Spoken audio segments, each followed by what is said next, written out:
starts the stream. Okay, go ahead and start the intro, Ashley. Not you in the truck, Isaiah. Count to 5 and then start it. Programming to bring you iTalk Sports. This is high school football on iTalk 1067 and Sholo TV channel 56. Presented by Hatch Motor Company in Snowflake and Sholo. Hatch Motor Company, simply the best in service and sales. Produced by White Mountain Youth Productions in cooperation with Sholo TV and iTalk 1067 Radio. It's time. Slips a tackle at the 35. It's Miles. Going to try to get the outside. Makes a move there. Looking left side. Falls wide open. Caught at the ball. Touchdown. High school football is also brought to you in part by Black Diamond Auto Glass, Northland Pioneer College, Ace Hardware of the White Mountains, Sunrise Park Resort, Honda Resort Casino, Horn Auto Center, and Beeler Orthodontics. And now, Hatch Motor Company and Snowflake and Sholo presents high school football.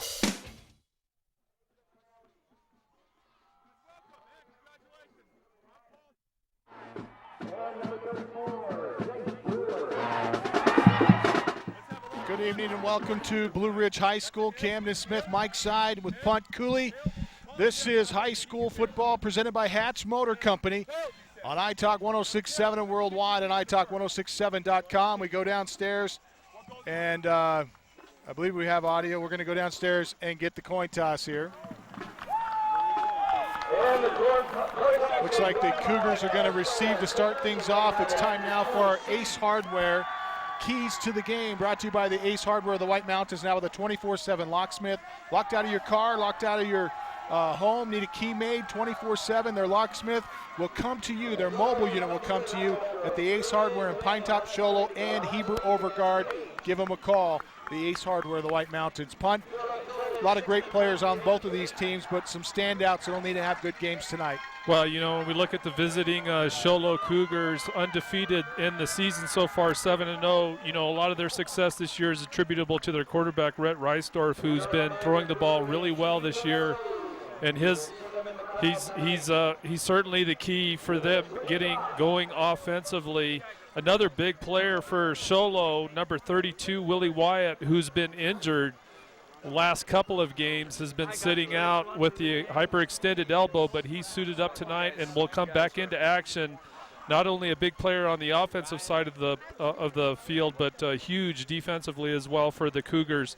And last, but certainly by no means least, number 2, Quentin Clark, their big receiver. If you know, I think one of the keys for Blue Ridge tonight certainly is to keep him from busting them deep downfield, as we've seen him do with many opposing teams this year for sure. So that'll be a big challenge for Blue Ridge tonight defensively, is to contain number 2, Quentin Clark. Those are your Ace Hardware keys to the game. Our key players of the game, brought to you by the Ace Hardware of the White Mountains, now with a 24/7 locksmith, available any day of the week.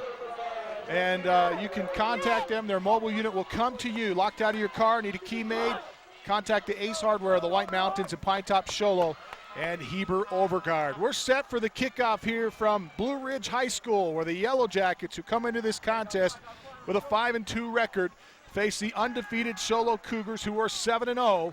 And we get set for the opening kick. And to kick it off for the Cougars, I believe it's Mink.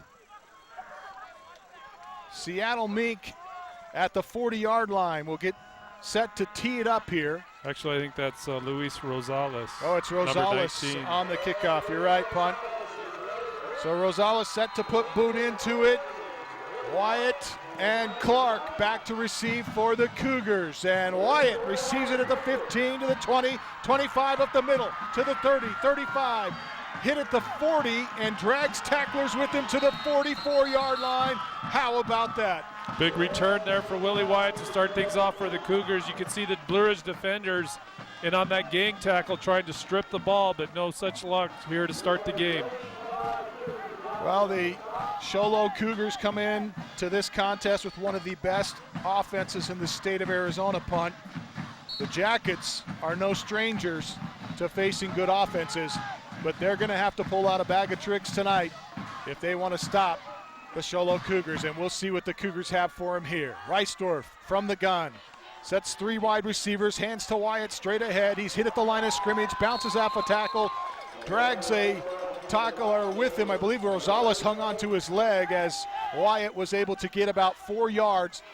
3 of those after contact. Ryan Eccles also in on the stop for the Jackets. Well, that's good defensive front work for the Jackets. Ryan Eccles, number 74, has been injured a little bit. He's not going to let that injury keep him from playing the top rival in the state for the Blue Ridge Yellow Jackets tonight. Reisdorf, again, same set. Slots lined up on the right side. 2 receivers left, 1 to the right. Now the slot moves in motion. That's Brown. And a penalty marker is thrown before the snap. And we'll see what our official has. False start on the offense. 5-yard penalty, replay 2nd down. Paul Hancock with the call tonight is our head official, the umpire down there. And the 5-yard penalty will be accepted by the Jackets, and it's a 2nd down and 12 for the Cougars in this opening possession. Clark comes wide to the near side. They send Brewer wide to the far side. Slot is Brown, who sets up on the right side. They hand it to Wyatt. Lot of room right side. Hits the midfield mark to the 45. Has a tackler, and it is Crow who hangs on to him, but not before a Horn Auto Center 1st down at the 40-yard line. Let's check in with our sideline reporter, Brandon Todd. Brandon?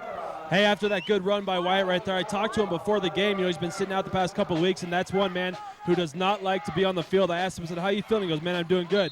I said, you ready to play this game? He looked at me and goes, I've never been more ready in my life, Camden.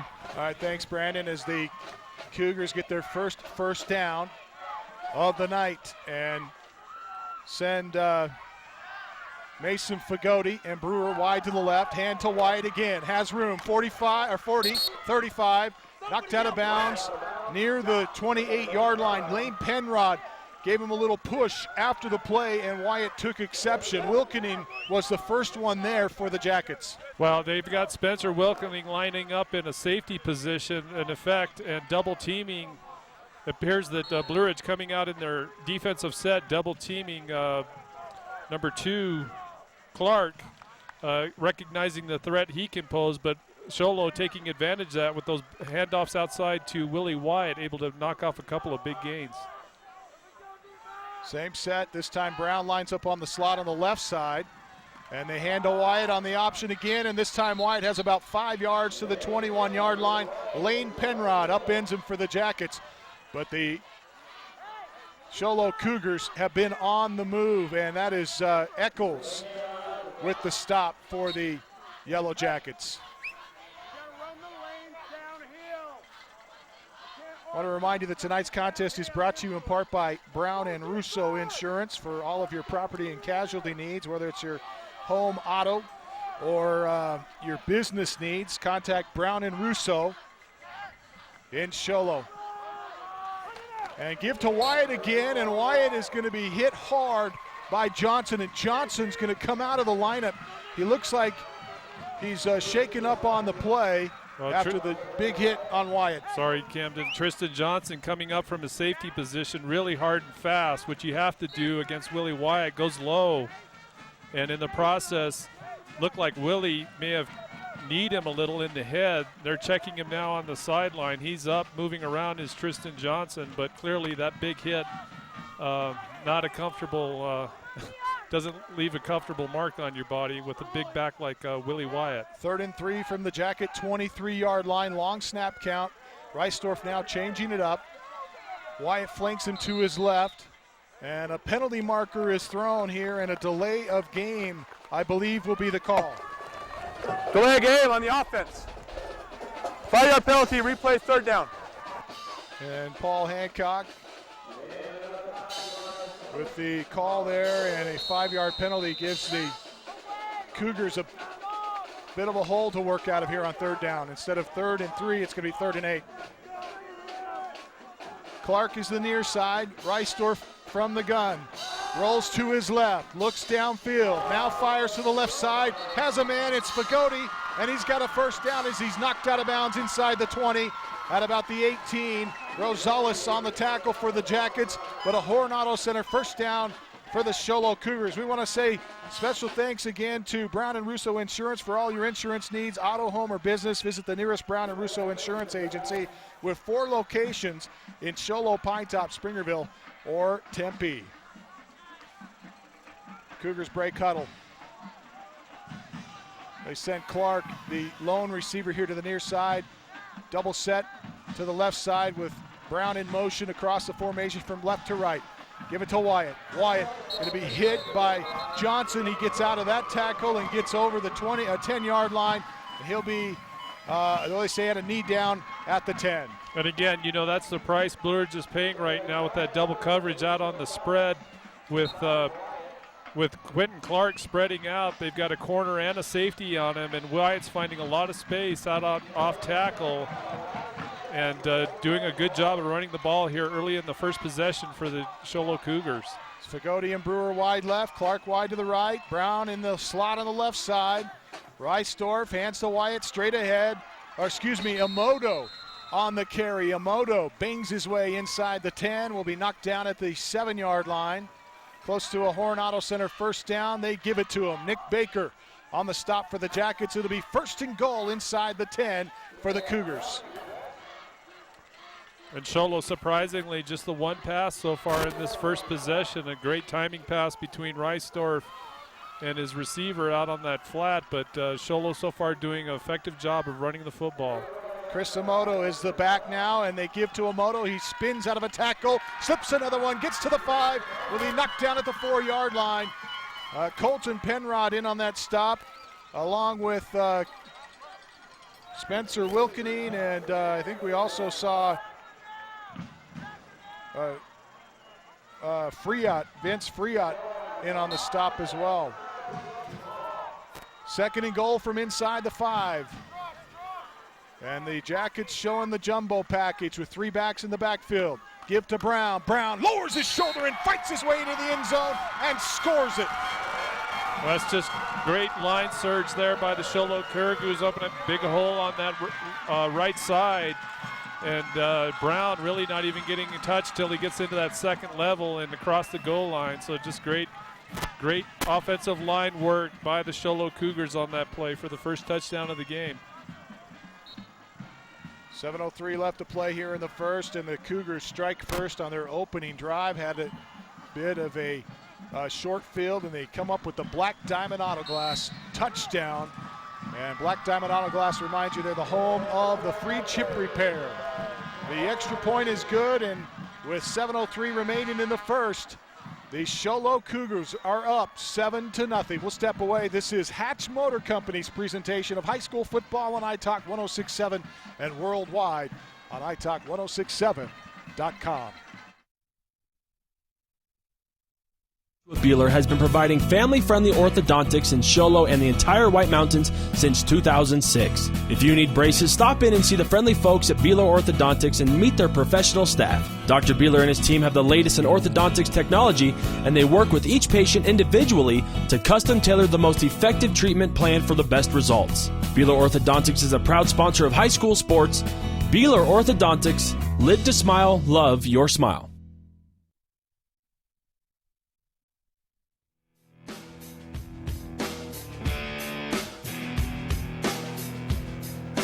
Welcome back.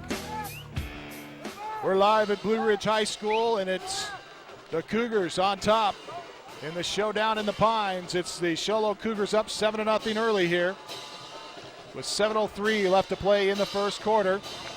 Show Low set to kick it away, and the Yellow Jackets have yet to get their offense on the field. Gardnier will be the kicker for the Cougars, and Hebuck will be the return man for the Jackets. He stands at his 11. The kick drives him back to his 8. He fields it there, up the numbers on the left side, has a hole at the 20, gets away from a tackler, and then he's knocked down at the 27-yard line. He'll get to the 28. Jason Brown on the tackle for the Cougars. Good hustle by Jason Brown. Blocked earlier further down the field on that return, but comes back quickly to gather up Hebuck after he looks like he's going to break away from the group, but excellent tackle by Brown. Good to see the Jackets offense for the first time tonight. They have struggled offensively this year. And they've been working on that in practice. They go tight set. Johnson lines up in the slot on the left side. Lane Penrod, the single back in the backfield. Now they set two back there with Johnson moving to the back, and they hand it Johnson. Johnson bangs his way inside the 30-yard line out to the 31 and has about 2 yards on first down. Well, Blue Ridge running a trap play off on the left side, but credit the defensive front and the linebackers for Sholo filling in quickly on that trap, filling the gap and limiting the gain to just a couple 3 yards. Second down and 8 from the Yellow Jacket 31-yard line. Wilkening under center, double slot set with a tight end on the, well, double tight ends. They hand it off straight ahead, but penalty markers fly in, and we get. They're going to call Sholo, I believe, for encroachment. Dead ball. Encroachment on the defense. 5-yard penalty. Replay second down. Couldn't pick up the number, but apparently someone on the front line for the Cougars lining up offside, jumping the line of scrimmage. Puts Blue Ridge in a really good position here with the second and a couple to get a first down. Johnson coming out of the lineup here as they send Rosales in. He'll line up in the slot on the right side. They set him in motion back behind the formation as the I-back. Hand to him. He's hit at the line of scrimmage. Fights his way and dives to the 40. Will they give him forward progress? They will not. They'll mark him down shy of a first down back at the 38-yard line. And a great effort that time by Rosales. Yeah, well, as you say, Camden, that defensive front for the Cougars just stuffing them at the line of scrimmage, but Rosales somehow finding a seam and lunges forward. But unfortunately not before they call him forward progress dead, and they'll still be third down and short here for the first down. Austin Alder comes wide here to the near side on 3rd down and 1. They hand it straight ahead. The Cougars are there. They rip him down, and it's Chris Samoto in on the stop. Rosales on the carry for the Jackets has an inch. Yeah, just barely gets a gain out of that. Also, Stavros Castillo in on there, in filling gaps as well for the Cougars, doing a good job up front. And the officials are going to call an officials timeout here. I think there's a penalty left as well. to play. They're talking to the. They're going to bring the chains out. So we get our first measurement of the night. Remind you that tonight's contest is brought to you by Northland Pioneer College.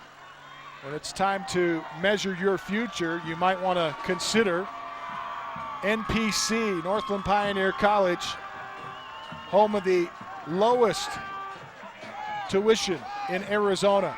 That's Northland Pioneer College. That was pretty skillful, though, Camden. Thank you. A major fist bump on that one. They do not get the first down. They are shy by about a yard. 4th down and 1. 5:01 remains in this first quarter. And Quentin Clark drops back to the 20-yard line. And we get a booming kick here by Intrican. Fair catch called, and Clark will catch it at the 26-yard line. What a nice kick for the Jackets as they do a good job in the field position game. That punter, Timmy Intrican for the Jackets, we've seen him doing that fairly consistently all season long for the Blue Ridge Yellow Jackets. Just an outstanding punter, has dug them out of some big holes in past games. And as you say, Camden, not allowing Sholo to take advantage of very good field position with that big booming punt.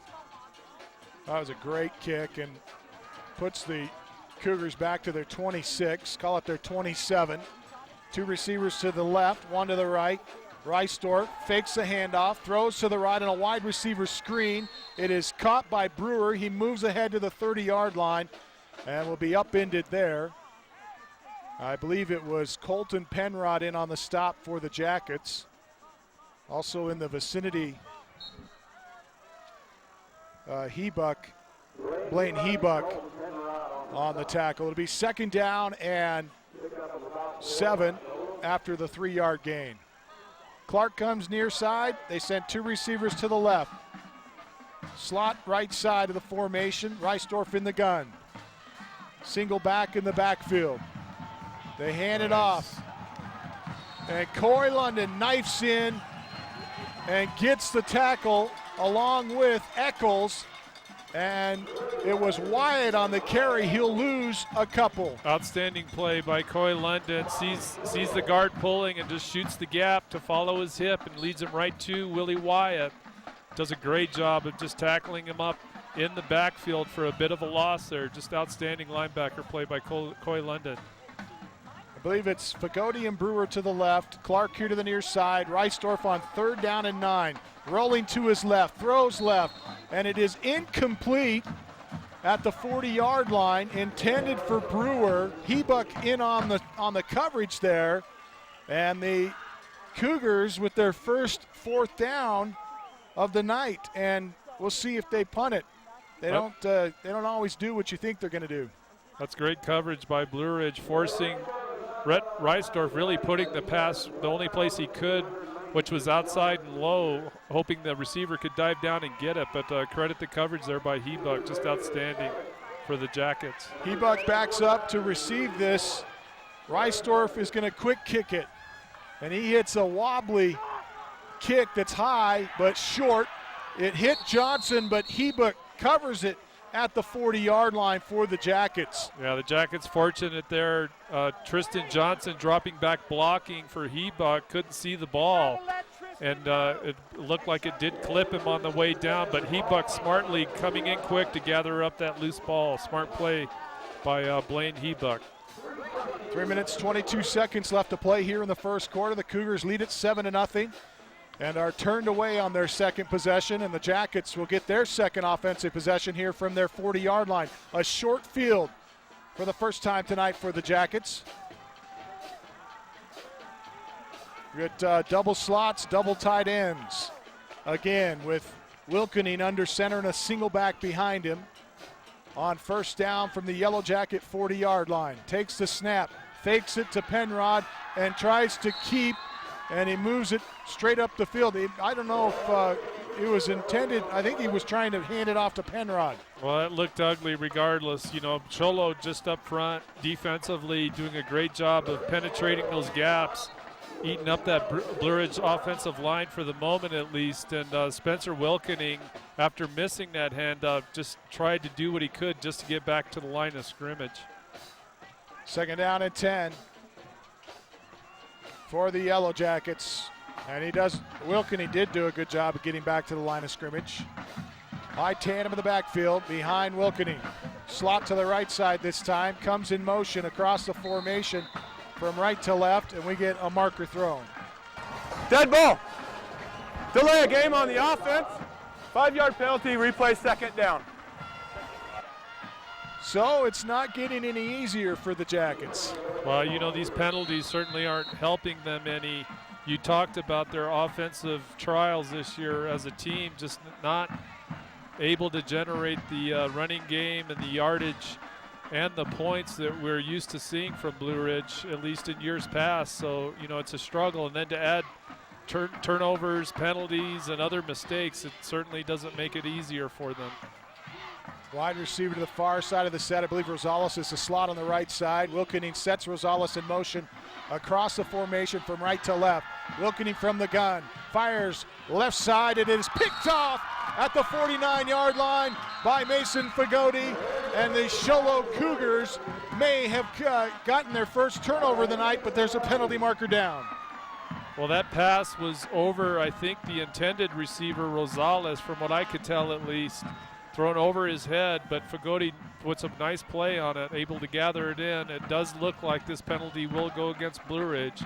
So Sholo, if that's the case, Sholo will be in great field position to start their drive. There's Paul Hancock on the call. Well, he's going to... Illegal motion. On the offense, the penalties decline. We have first down, Sholo. So there's the official call. And the first turnover of the night goes to the Show Low Cougars. And, we talk about turnovers every week. Punt, they're important to minimize those. And the Jackets give away their first one, and it's a short field for the Cougars from the Jacket 48. Reisdorf in trouble, slips a tackle. Penrod trying to get him, he can't get there, and it is complete. The pass complete to Fagoti at the 38-yard line. Tristan Johnson able to upend him, but not before they come up with a Horn Center first down. Great work by Rhett Reisdorf avoiding the sack from Lane Penrod, who's blitzing in. That's no easy feat, but then after avoiding the sack, finds a receiver open and just throws a dart. So just excellent recovery by Rhett Reisdorf on that play. 2:08 left to play first quarter. The Show Low Cougars lead it 7-0, and with the football, they give it to Brown, and Brown bangs his way up the middle. Coy London and Penrod combine on the tackle for the Jackets. Excuse me, it's Willie Wyatt on the carry, and he gets a big hole. Well, not a big hole, but he makes a lot of people try to jump on the train and try to knock him down. Well, he's been busting off some big rushes so far in this game for the Cougars. His average has got to be well over 5 yards per carry. Just doing an outstanding job. Clark comes near side, double set to the left side, and they fake the handoff to Wyatt, rolling to his right this time. Reisdorf finds Brown. Brown catches it, turns, and gets hit at the 20-yard line where they'll dogpile him under at about the 19. Good for another Horn Center first down. Jason Brown out on the flat, as you say, Camden, and Lane Penrod, number 21, coming up quick. Looked like he might have another tackle, but misses again, allowing Jason to knock off a few more yards after the catch to drive within the 20 now of the Blue Ridge Yellow Jackets. Clock rolling with 1:13 left to play here. First quarter, Jackets trailing 7-0. Cougars on the move, inside the 20 now. 1st and 10. Reisdorf rolling to his left, throws. It is caught.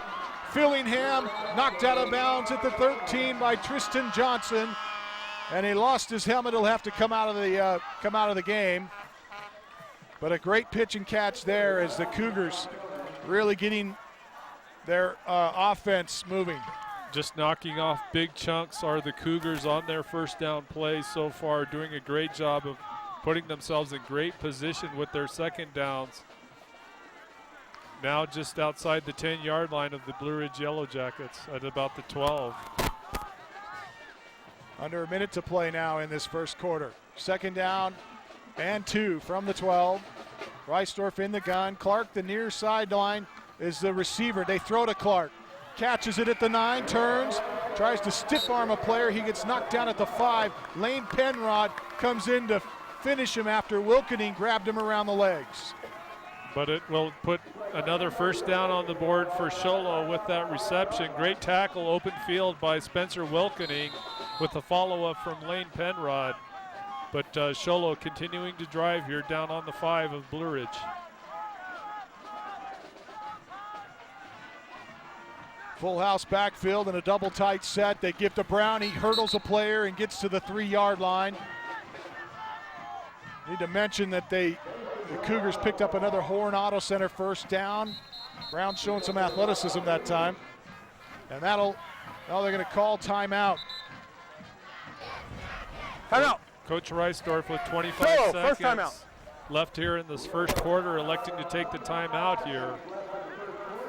So with the timeout on the field, we'll keep it here and gives us a chance to kind of catch up on some housekeeping items. Punt, we kind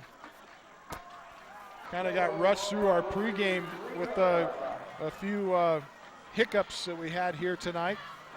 But did want to mention some other games being played tonight. Snowflake, who beat Blue Ridge last week, hosts Payson tonight. That ought to be a good game. We'll be interested to see how the Snowflake Lobos do against the Payson Longhorns. Well, Payson with a big loss last week, surprisingly, to Winslow. But you know, it's a team that can definitely give Snowflake a tough game the way they've been playing. The Longhorns have had a great season so far.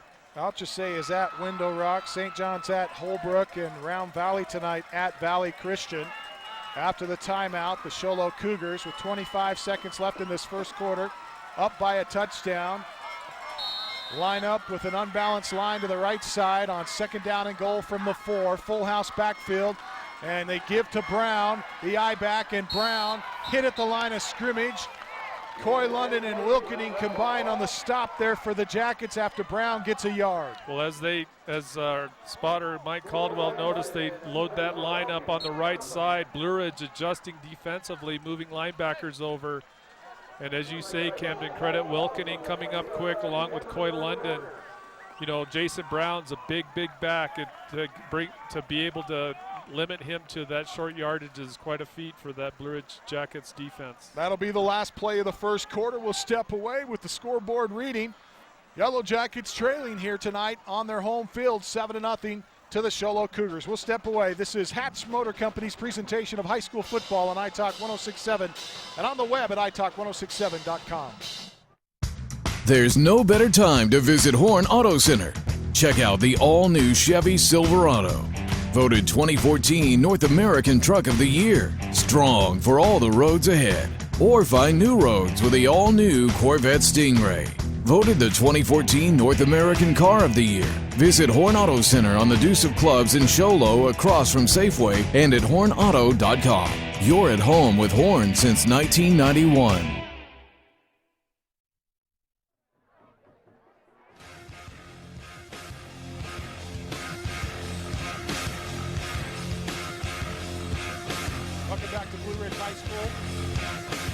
Yellow Jackets in trouble right now, down a touchdown already. And as we start the second quarter, the Show Low Cougars driving here with a 3rd and goal from the 3-yard line.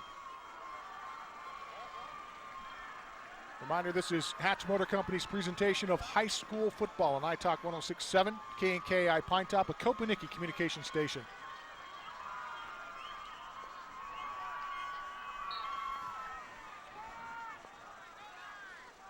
Reisdorf in the gun, has Wyatt on his right side. He'll handle Wyatt. Wyatt, nope, keeps it. And Reisdorf diving for the end zone. Does he have it? The Cougars say he does. No sign from the official. Yeah, I think the ball came loose, judging from the Blue Ridge defense. They're going to say it stays with Show Low. It'll be 4th down right on the goal line, really close. So clearly Show Low will go for it here with 4th down. 4th and goal from the 1-inch line.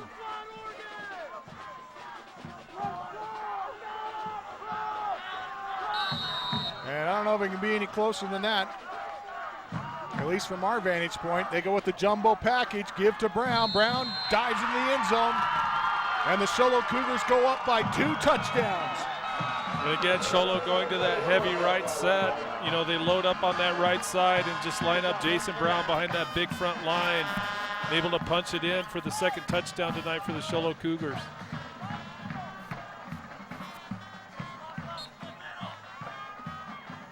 Gardenier set to try the point after. There's the snap, the hold, and it hits the upright and bounces back. It's no good. So with 11:14 left in this second quarter, the Cougars go up 13-0. We'll step away. This is Hatch Motor Company's presentation of high school football on iTalk 106.7 and iTalk1067.com. In today's challenging economy, having a college education is a must. Northland Pioneer College is here to help you prepare for your future.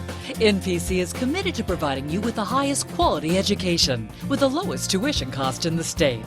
We offer a variety of advanced learning classes to prepare you for a transfer or associate's degree, personal interest education, or earning your GED. Contact an academic advisor for more information. Go online at npc.edu.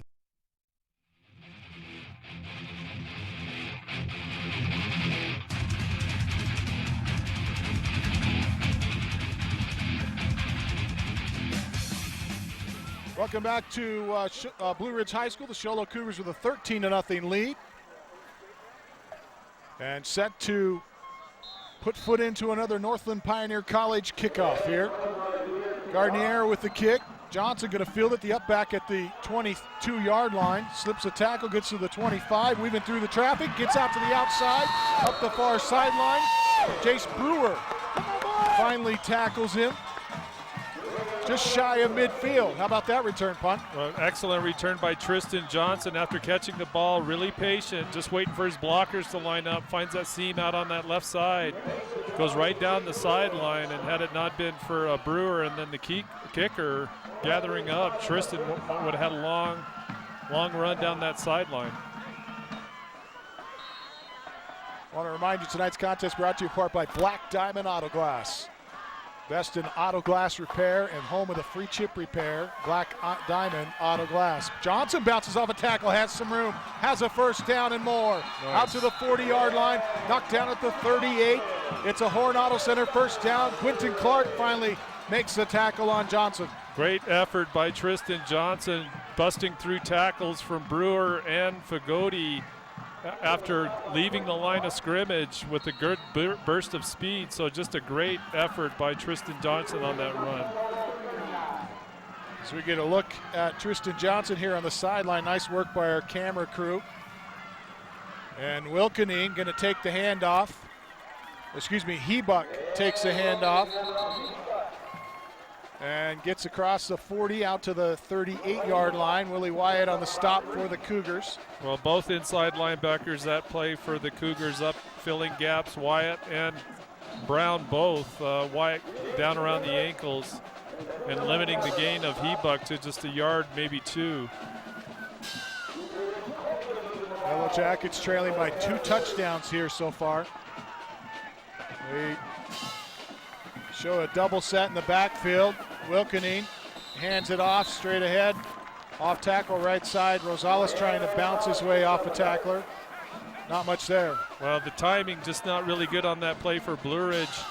Wilkeneen waiting for that dive back, Rosales to get there, and it just slowed down the entire play, allowing that defense of the Cougars to slide down. That's designed as an option off the end, but just not really good execution that time by the Jackets. 3rd down and 7. Slot lining up on the right side. I believe that's Rosales. Eye tandem in the backfield behind Wilkeneen, who's under center.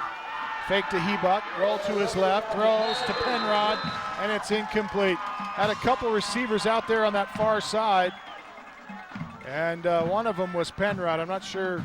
Yeah, that was Lane Penrod and Rosales on a deeper route on that rollout. Credit Willie Wyatt for, from his inside linebacker position, having to go out and cover Lane Penrod on that out pattern. And really not a well-thrown ball that time by Spencer. Threw behind the receiver a little bit. Troy London going to check out of the lineup. 4th down and 7. They go with 4 receivers, 2 left, 2 right. Wilkeneen to throw. Throws near side. It is caught. And a first down at the 28-yard line. The reception is made. Timmy Entrican, the tight end, they split him out on that play through the Jackets, and he runs a little slant route in, able to beat the corner, and just a well-delivered pass that time by Spencer Wilkeneen to get the first down for Blue Ridge.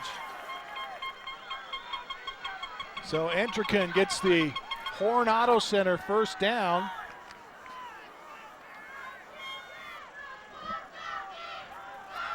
And a fresh set of downs for the Jackets. Going forward on 4th down pays off. Johnson bounced off a would-be tackler.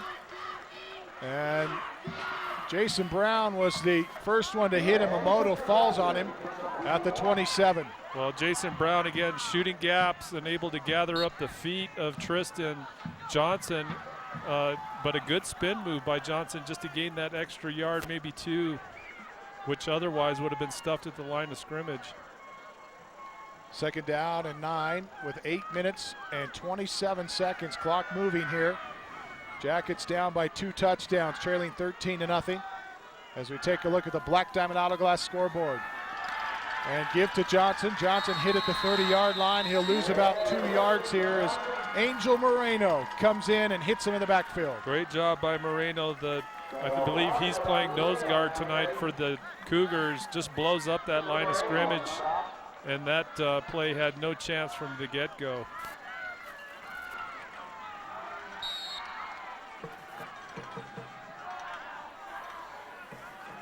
Third down and 11.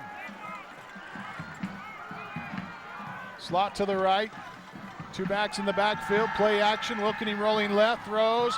And it is picked off. Second interception of the night. This time Jace Brewer comes up with it for the Cougars at their 22-yard line. Well, that's a great pick by Brewer, reading the pass, reading the eyes from the quarterback Wilkening. But again, that looked to me like a pass play trying to get it to Timmy Entrican, his tight end, but thrown a little bit behind. Brewer, seeing that, slides in to get the pick and puts an end to another Blue Ridge drive. Great job by the Cougars to turn away a would-be touchdown here as the Jackets were starting to get a little momentum going. Cougars start now from their 22. Clark wide to the right side of the formation. Two receivers here to the near side. Reisdorf in the gun. And a slot lines up on the right side. They set the slot in motion here to the near side. And they throw deep to Clark. He's wide open. And he misses it at the 40-yard line. Oh, brother. He had nothing but pay dirt in front of him. Well, and that's running against a double team. Quentin Clark going against a corner and a safety. Nick Jones, the safety, gets burned deep on that play. And amazingly, Clark, that's a catch we normally see him make, but not that time. Let's go downstairs and check in with Brandon Todd. Brandon? Camden, I was watching the warm-ups of both teams, and interesting enough, you touched on a punt. You don't see Quentin Clark drop too many passes, but in fact, I saw him drop two during the warm-up, and one of them hit him right in the face mask, and it was on a deep pass like that. So don't know if there's something wrong with his eyes or something, but that's twice now I've seen the ball bounce off his face mask. Thanks, Brandon. As the incomplete pass sets up a second down, and Wyatt will carry for about 3 yards, bangs his way to the 25. And a third down conversion is needed now for the Cougars deep in their own territory at their 25. Credit to Nick Baker, the defensive end for Blue Ridge that time, just filling that gap and shutting down Wyatt before he can get ahead of steam. Fagoti and Clark wide to the right. They send Brewer here to the near side. Reisdorf looking to throw, throws right side, and it is caught for a first down at the 35-yard line. Horn Auto Center first down for Quentin Clark. A couple of Blue Ridge defenders colliding on the tackle out there. It looks like Spencer Wilkening coming up a little slow. He is up, but a big collision out on that flat after Clark made that catch. We didn't catch that, Jim. 6 minutes, 45 seconds left to play here in the second quarter. The Cougars are up 13-0 over the Jackets. Two receivers near side, single receiver to the far side. They hand it straight ahead to Wyatt. Nice. Wyatt hit at the line of scrimmage and will be knocked backwards. It is Eccles, the first one there. And coming up to clean it up was Dominic West. That's just great tandem work by Eccles and Dominic West. Eccles on the front line, just shooting the gap, getting rid of the blocker quickly, making the initial contact, and then Dominic West following up with great gang tackling for the Blue Ridge Yellow Jackets to really limit the play there for the Cougars. A chance to see some of the fans here at Blue Ridge High School set for this showdown in the Pines tonight. Cougars on a 2nd and 10 now will hand it off. A lot of room for Wyatt. Slips a tackle at the 40, gets down to the 45-yard line. Dominic West up into, and he's close to a Horn Auto Center first down. Hebuck had him back of the 40, but couldn't get to him. Johnson couldn't get to him. Let's go downstairs to Brandon Todd. Brandon? All right, we'll check in with Brandon in technical difficulties. Just a second. Well, those runs for Sholo going off tackle with that spread formation have been really effective so far this game tonight against that Blue Ridge Yellow Jacket defense. Single receiver to the near side of the set for the Cougars, two to the right. They throw out of the backfield to Wyatt. Wyatt at the 40, 45, 50, to the 45, 40, 35, far sideline, and he's going to step out of bounds back at the 27-yard line. The Sholo Cougars with a Horn Auto Center first down. Well, Willie Wyatt putting a great move on the safety coming up. Nick Jones not able to contain him, and after missing that tackle, Willie Wyatt busting off a big gain there for the Cougars, putting it well into Blue Ridge side of the field here. And you got to love the Show Low Cougar offense. They just have so many weapons. Brewer comes near side. They send Clark and Fagoti wide to the right side. Elmoto is in the backfield with Rhett Reisdorf.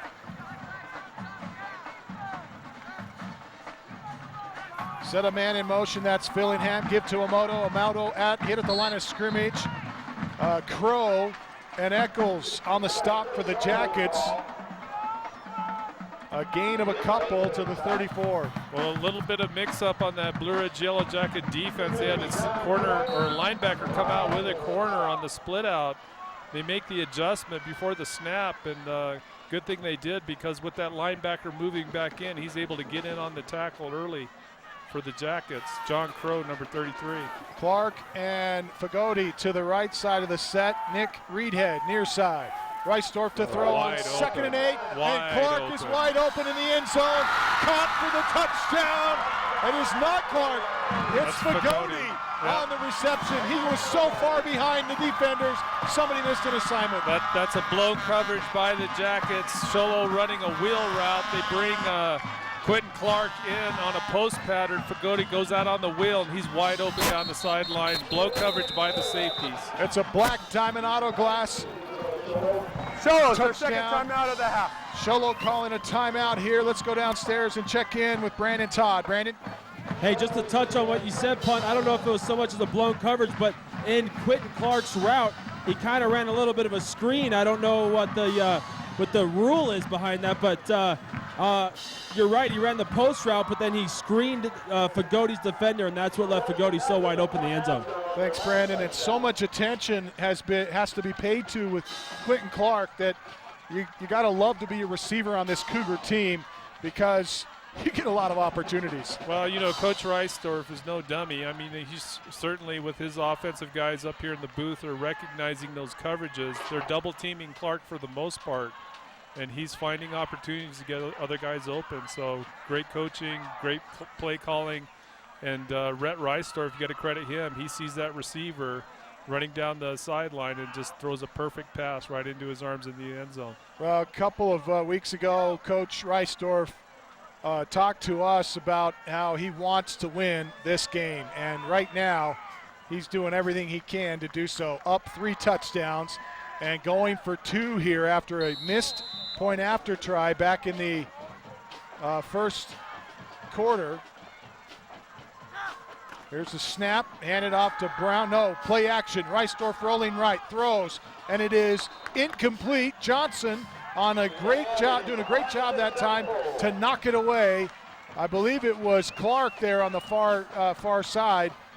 Well, you got to credit Tristan Johnson out on coverage with Clark, and just does a great job of playing him very tight and going out over the top to swat that pass away, it looked like, right at the point of contact. Let's check in with Brandon Todd. Brandon? Camden, to touch on your point, I did get a chance to speak with Coach Reisdorfer about that specifically, because I said, Coach, you told me 2 weeks ago that this was the game you wanted. You weren't looking ahead to Snowflake, who spoiled your homecoming. This is the game. How do you feel? He said, Brandon, we've had the best week of practice all week long. My boys are fired up. He said, this is our first stepping stone to taking that undefeated. He said, it seems like Blue Ridge has always been a thorn in our side. He's not going to let up. I don't. Even if this game gets 40-0, I don't see Coach Reisdorf for the Show Low Cougars letting up. Coach Reisdorf wants this game really bad. All right, thanks, Brandon. And obviously, doing a lot to prepare for this game. They've had this game marked on their roster for a long time. Well, you know, Sholo viewed as the favorite last year when these two teams matched up in the regular season, and Blue Ridge brought it to them surprisingly and ended up winning that game. It surprised a lot of people, but you know, clearly Sholo fired up tonight, coming out. They've got the momentum certainly in this game so far. Here's the Northland Pioneer College kickoff. Hebuck bringing it out to the 20-25, has some room up the far sideline, up to the 30, And knocked out of bounds inside the 35, near the 38. Good return. The Jackets have done a good job with their returns tonight. Well, you know, that's almost a mirror image of the earlier return we saw from Tristan Johnson. Just patient, waiting for that wedge to set up, and they're finding room out on that edge, on that outside, on the left side. And Hebuck does pretty much the same thing here to put Blue Ridge in pretty good starting position, just shy of the 40. First down and 10, two backs lining up behind Wilkening. Lane Penrod, along with Rosales, I believe, is the I-back. First down and 10 from the Jacket 38-yard line. They give us to Rosales. Tries to bounce to the outside, tries to get to the edge. He has a couple of yards to the 39-yard line as Amoto, the first one there for the Cougars. Yeah, I think they're going to say that Rosales' knee came down. He was still running and gained a few more yards, but they're going to mark him back just shy of the 40, so really limit his gain to just about a yard. But credit that Sholo defense. Great pursuit angles by the defensive front and linebackers to shut down Rosales before he could turn upfield. Nick Jones is wide to the far side of the set, along with another receiver. Wilkening takes a snap, pitches to Penrod. He goes to the left side. Penrod hit in the backfield, fights his way back to the line of scrimmage. He'll have a half a yard to the 40. Blue Ridge just having a really tough time getting their running game going. That time they try to go outside with the quick pitch, as you say, but great linebacker play by the Cougars, shutting that down early, deep in the backfield for the Blue Ridge Yellow Jackets. Looks like Nick Jones, number 16, coming off the field limping. Not sure what his injury is. Receiver here to the near side of the set. Slot, lining up in a slot is Hebuck. Looking under center with an eye tandem behind him on third down and 8. Rolls to his left, throws, and it is almost picked off. Rosales. That's Timmy Entrican. Oh, it's Entrican really actually on the intended receiver. It comes out of his hands, right through his hands, into the hands of Brewer. Neither of them can hang on to it. That's tough for the Jackets. They finally are able to execute a pass pattern. That's a well-thrown ball by Spencer. Puts it right out there for Timmy, and it just goes right through his hands, as you say, Camden. Had he caught that, he would have had the yardage for a first down. Entrican set to kick this one away for the Yellow Jackets. Stands at his 21. Back to receive for the Cougars, I believe, is Clark. And now we get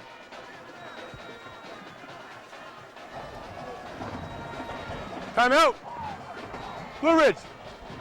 First. With that timeout, we'll take one with them. 3:13 left to play before half. The Cougars up by 3 touchdowns. This is Hatch Motor Company's presentation of high school football on iTalk 106.7 and iTalk1067.com.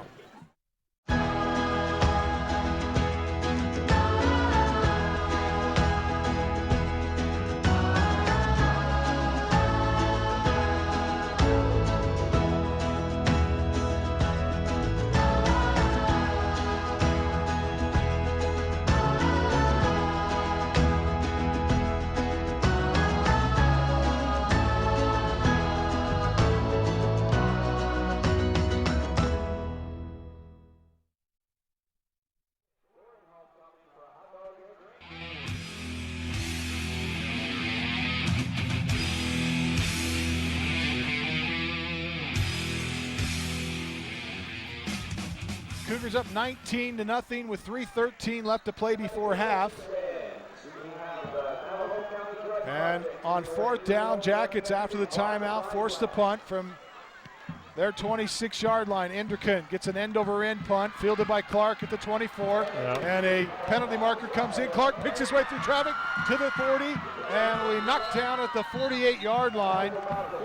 Entrican finally trips up Quentin Clark, but we got a penalty marker thrown back at the where the catch was made on the punt return.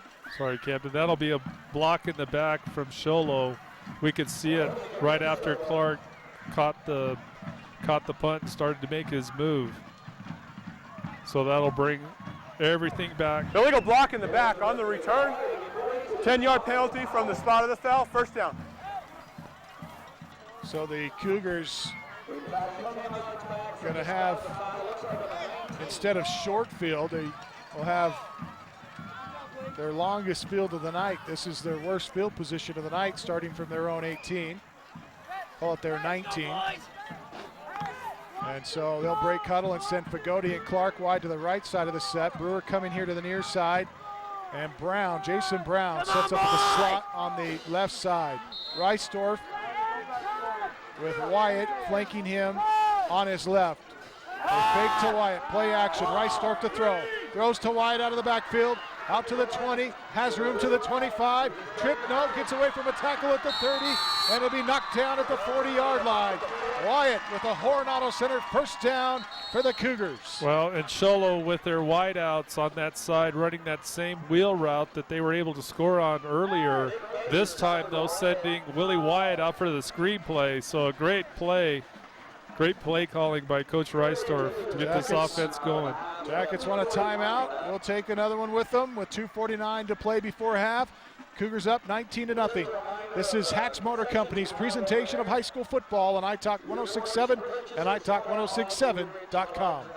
Folks, Gentry Hatch here. Let's face it, in today's world, there are a lot of tools out there to help you buy a car. An iPhone, Kelly Blue Book, the list goes on and on.com. At Hatch Motor Company in Snowflake and Sholo, we know that you can and will find the best deal for you. We will even help you find it if you don't happen to have a smartphone, which I believe everybody does. Remember, no hassle, no pressure, simply the best in service and sales. Hatch Motor Company in Snowflake and in Sholo, and online all the time at hatchmotorco.com. For iTalk 106 KNKI Pine Top, a Copenhagen communication station.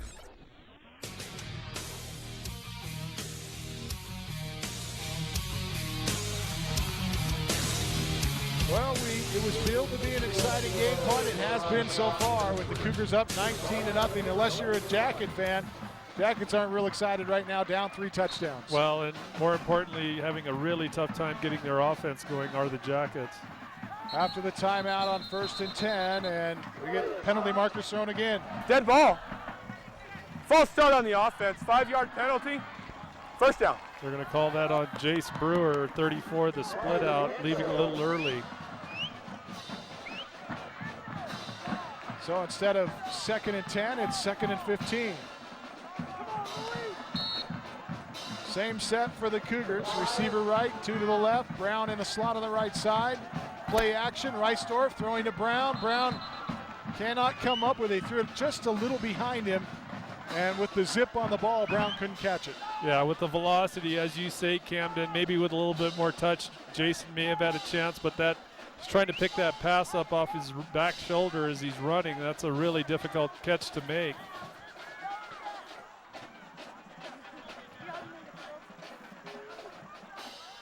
So 2nd down now, or that was 2nd down. This should be 3rd, isn't it? They haven't changed the box. Oh, maybe the box. No, we had the penalty. Was that on 1st down? Right. They've already changed. I guess they changed the box too early. So 2nd down and 15. Reisdorf pump fakes, goes right side, has Clark, and it is incomplete, but a penalty marker is thrown at the 35-yard line in Jacket territory. Wilkening trying to cover Clark there, and Clark coming up clapping like it may be on Wilkening. Well, most definitely on Spencer Wilkening, who gets out there in coverage with that pass up in the air, allows time for Spencer to get there, but he does not turn around and look for the ball, and that's what they're going to call him for pass interference. Cougars lead it 19-0. Looking to tack on another Black Diamond Auto Glass touchdown here. With 2.5 left before half, they would love to go up by 4 scores before halftime. And the Jackets really need a stop here. Yeah, if you're Coach London here, I'm sure wanting his guys with just over 2 minutes, 2 minutes 37 left in the second quarter. On the defense, 15-yard penalty from the spot of the foul. It will result in a first down.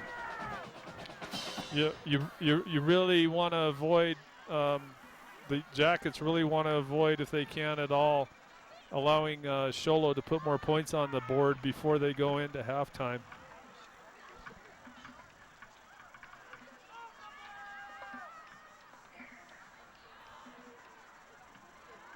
Now the officials taking a lot of time here to sort this out. Should be a first down. They're going to have to take time to move the chains before they mark the ball for play.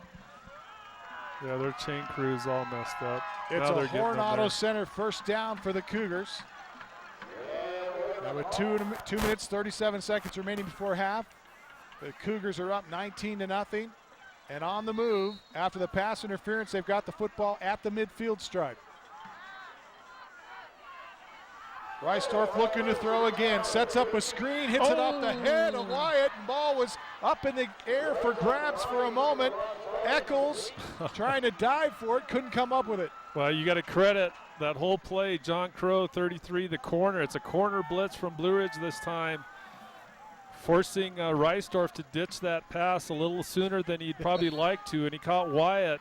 As you say, Wyatt just turned right around, and the ball was there literally right on his helmet as soon as he turned around. Is that on the money? That's on the money. That was a pretty accurate pass that time for Reisdorf, hitting him right there on the top of the helmet. Brewer comes here to the near side with Fagoti. Clark is lined up as a receiver on the right side. They hand to Wyatt. Wyatt, hole up the left side, has lots of room, and gets across the 45. Lane Penrod trips him up at the 44. It'll be Colton Penrod, right on the tackle, and it'll be 3rd down and 4. Colton Penrod able to get in on the legs of the bigger running back, Willie Wyatt, but not after Wyatt gaining another good 7 yards.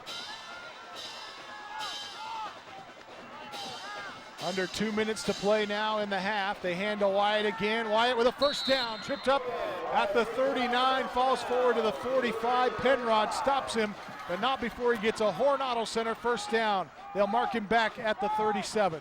And again, Sholo just having a lot of success with Willie Wyatt coming out of the backfield, working either side of the offensive line. He hits that line of scrimmage, does Wyatt with such a big head of steam. It's been really tough for these Blue Ridge defenders to limit his gains. 2 receivers to the right, 1 to the left. Reisdorf play action, throws to the left towards Brewer. Brewer cannot come up with it. A lot of contact by Hebuck, no flag, but Brewer cannot corral it that time. That's just outstanding pass coverage by Blaine Hebuck, just staying in the hip pocket of Jace Brewer, and you got to credit the pass of Rhett Reisdorf. You can't put it, you know, that's a very well placed ball there. But again, just outstanding defensive coverage by Blaine Hebuck. Reisdorf in the gun on 2nd and 10, and penalty markers come out. Dead ball. False start on the offense. 2nd down.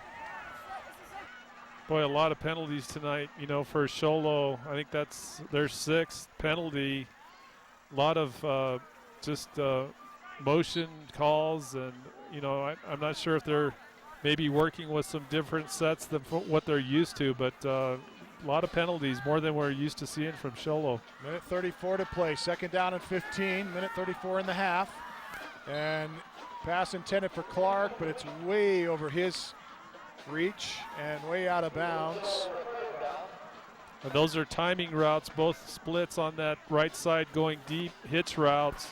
So it's a timing between the quarterback and the receiver as soon as they see them cut back and stop their route to come back for the ball. But that pass just a little too high from Reisdorf to Clark. Big 3rd down play coming up here, although the Cougars probably in 4-down territory. 3rd down and 15 from their 42. Call it their 41. Reisdorf play action.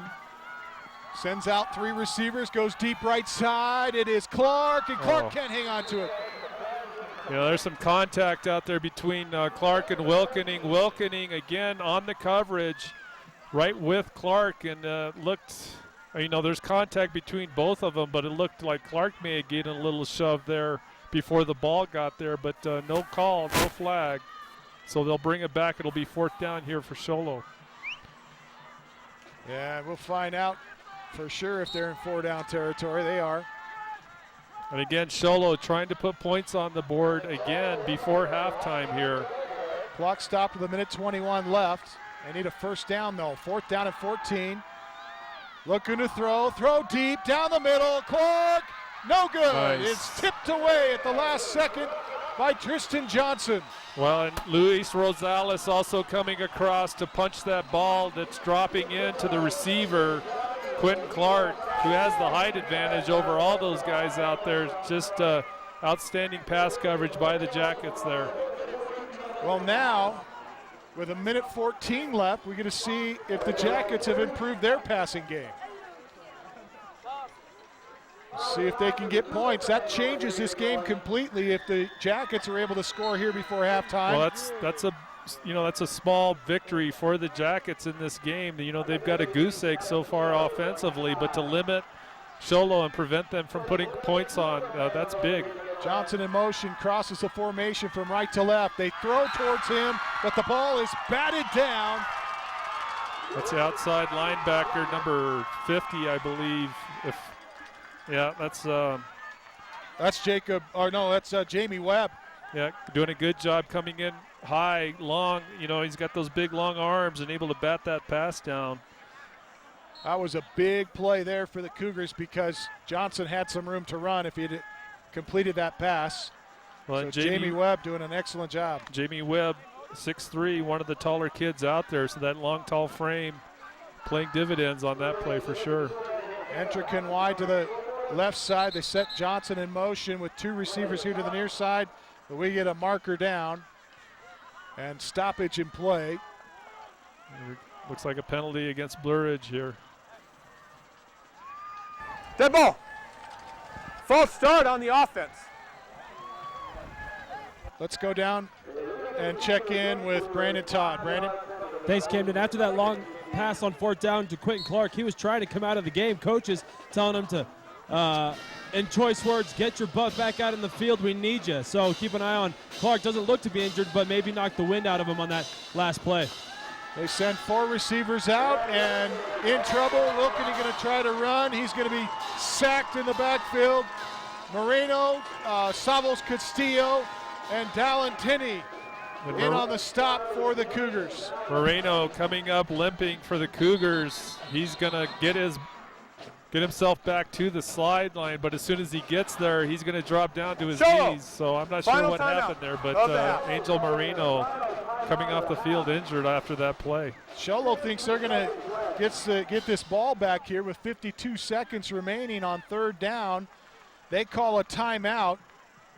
They call their final timeout, and the Jackets have a decision to make here, Punt. Do they take a knee here and try to burn as much clock as they can? They have the opportunity to burn, about 35, 40 seconds here? Yeah, well, that would be stretching it, I think, if they were able to get away from that defense, that swarming defense.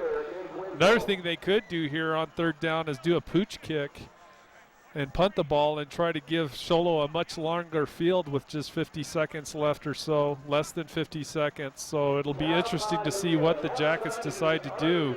Obviously, the best thing they could do is convert here and get a 1st down, and that would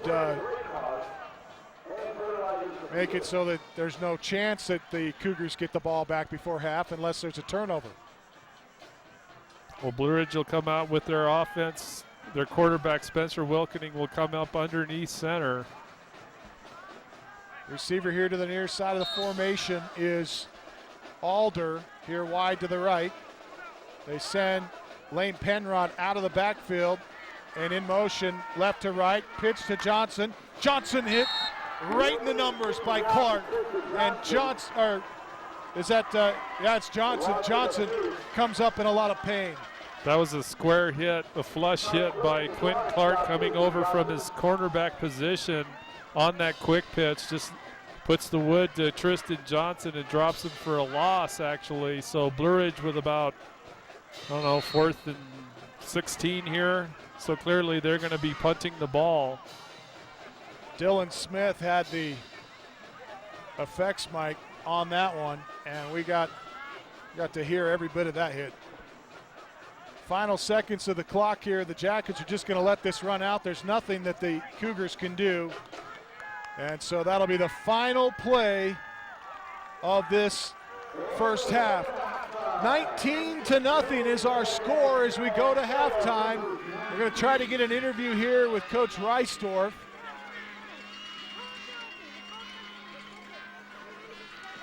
We have a penalty marker thrown. And we'll see what the call is. And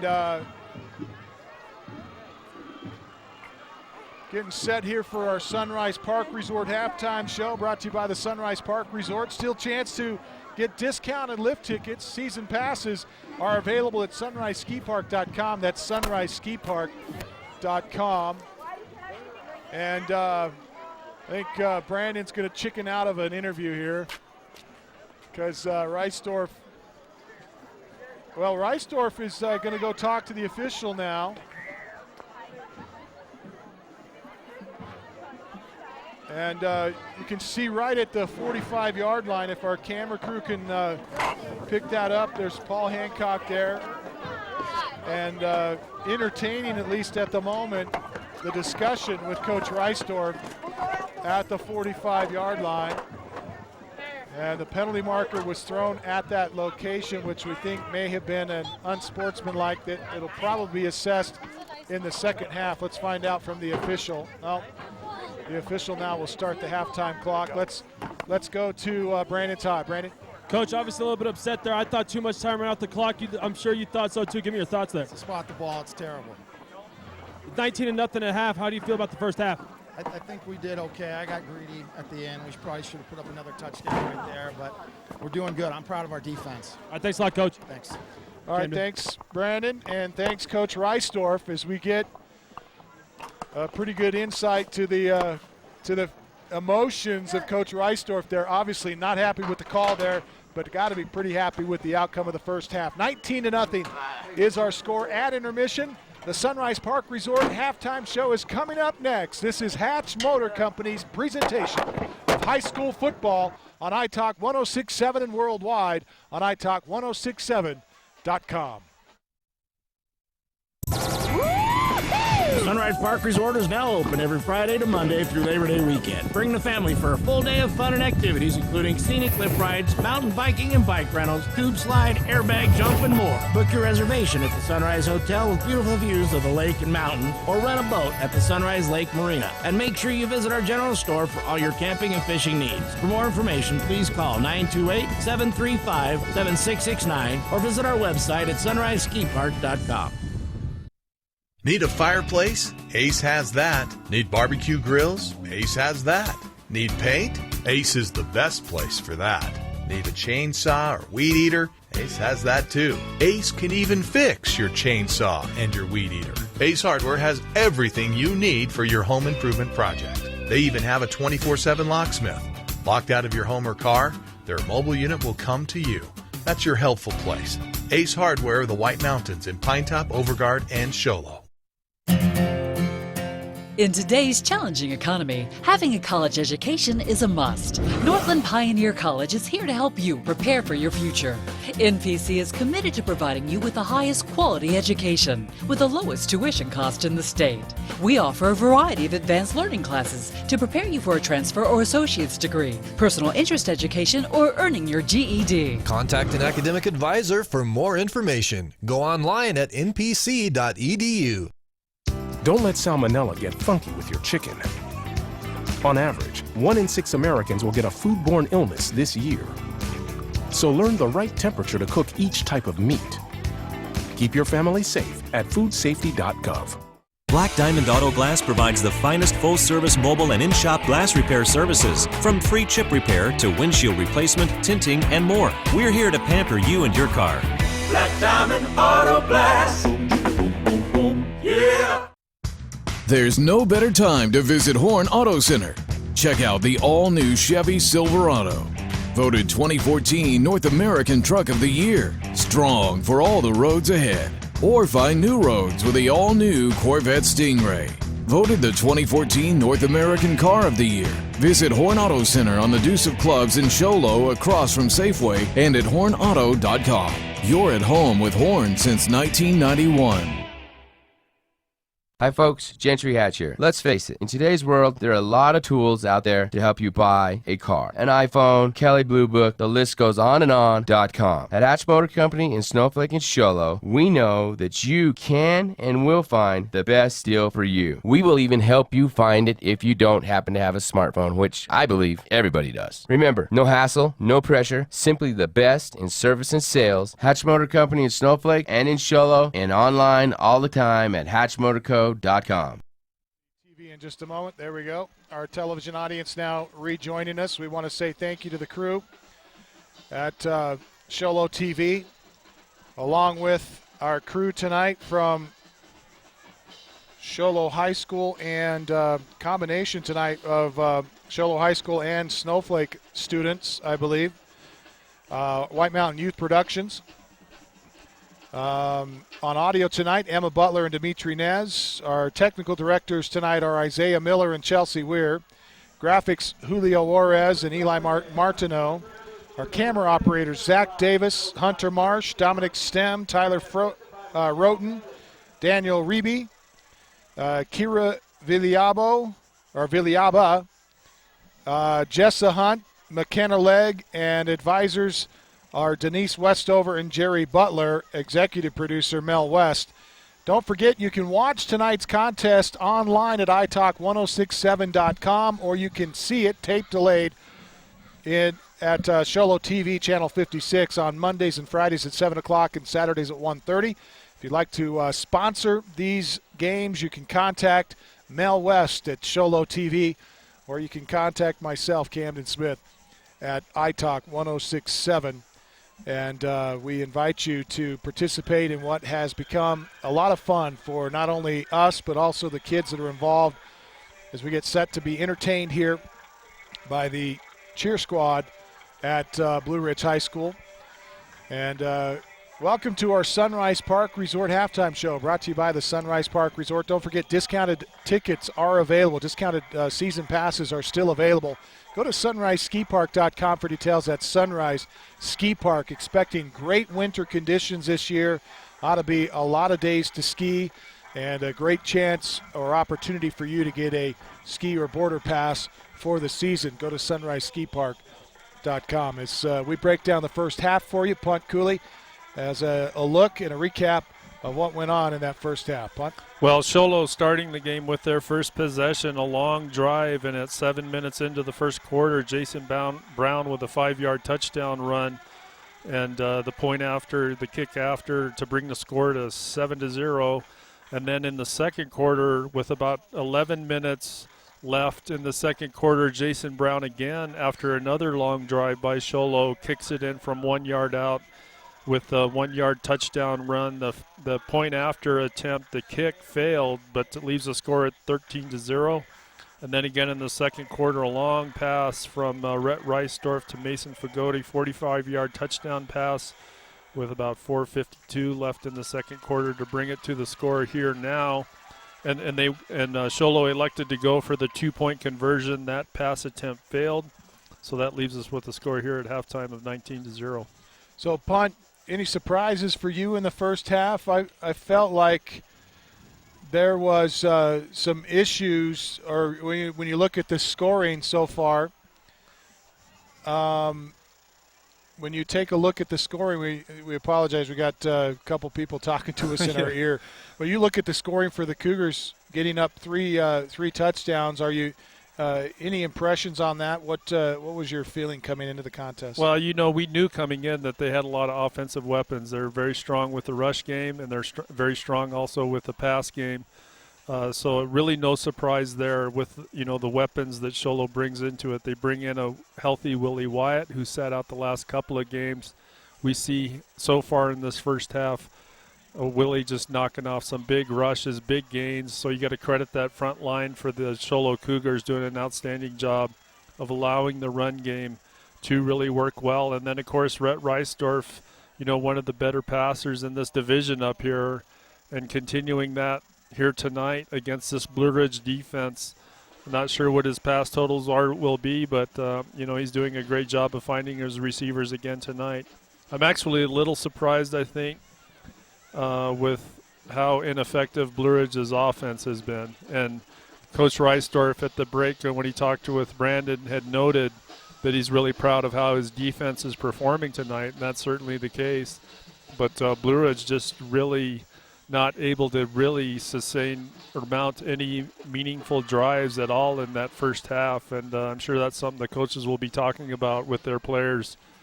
Coach London and his staff will try to find ways to get some sort of an offense going here in the second half. Well, it looks like the Cougars and the Jackets have got a drum off at midfield here, entertaining the fans here at halftime, and a lot of fun up here at Blue Ridge High School for this game. And we invite you to stick around. We'll take a look inside the numbers next with Mike Caldwell that tells the true story of this first half when we return to our Sunrise Park Resort halftime show. Brought to you by the Sunrise Park Resort. Don't forget, discount tickets available, discount passes are available at sunriseskipark.com. That's sunriseskipark.com. We'll be back right after this.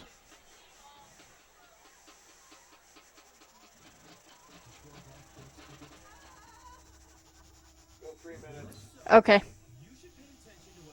Orthodontist Dr. Joshua Beeler has been providing family-friendly orthodontics in Sholo and the entire White Mountains since 2006. If you need braces, stop in and see the friendly folks at Beeler Orthodontics and meet their professional staff. Dr. Beeler and his team have the latest in orthodontics technology, and they work with each patient individually to custom tailor the most effective treatment plan for the best results. Beeler Orthodontics is a proud sponsor of high school sports. Beeler Orthodontics, live to smile, love your smile.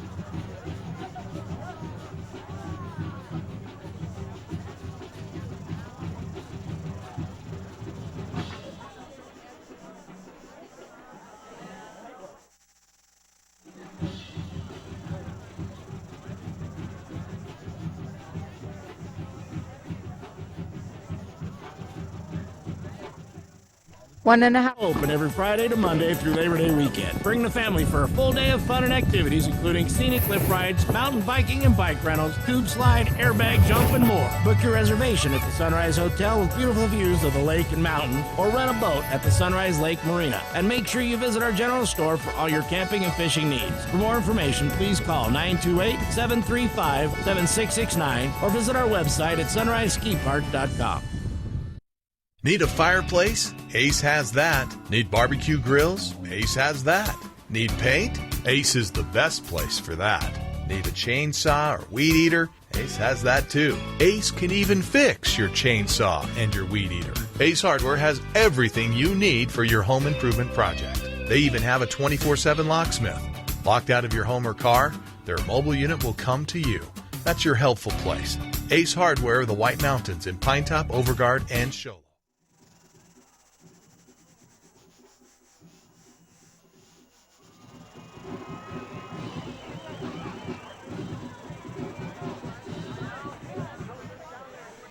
Welcome back to Sholo High School. 15 seconds. Here comes your audio. Sholo Cougars up by 3 touchdowns here tonight, and we're having some technical difficulties. We apologize for that.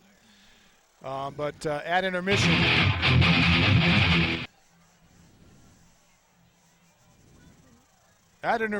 it's the Jackets trailing here by 3 touchdowns. Let's go to Mike Caldwell. Mike. Thanks, Camden. As the score reflects, it's all Sholo.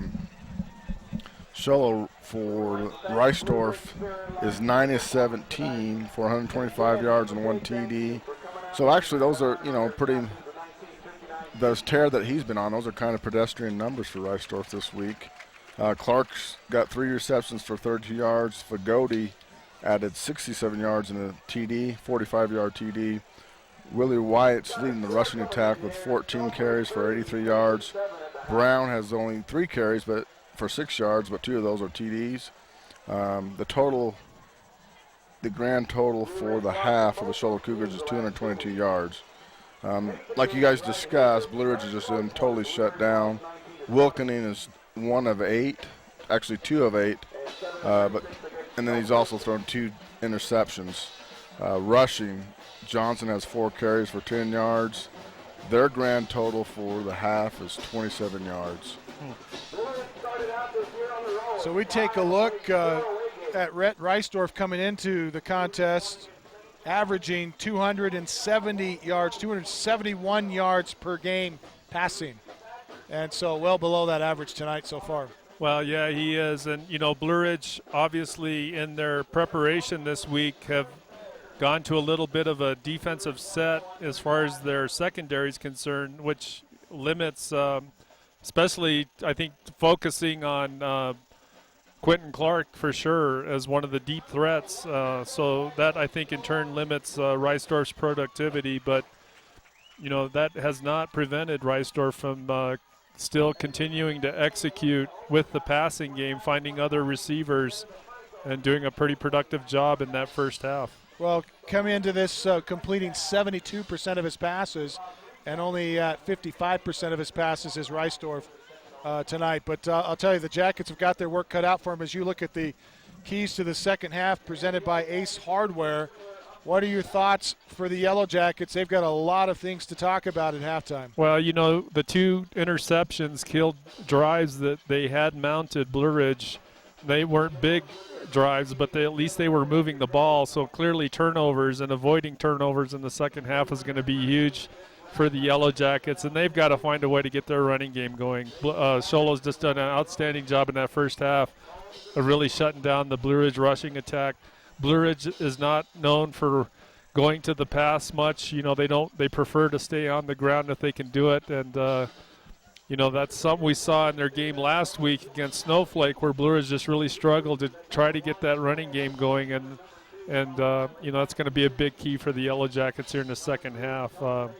They just got to find a way to get that offense going with the running game. That'll wrap up our Sunrise Park Resort halftime show, brought to you by the Sunrise Park Resort. Check out the opportunities online at sunriseskipark.com. Discount passes available. Go to sunriseskipark.com. Great winter weather is expected this year. We invite you to go to sunriseskipark.com. That's sunriseskipark.com. We'll be back with the second half when we return. It's the Cougars up right now at halftime. 19-0. We'll be back with the second half right after this.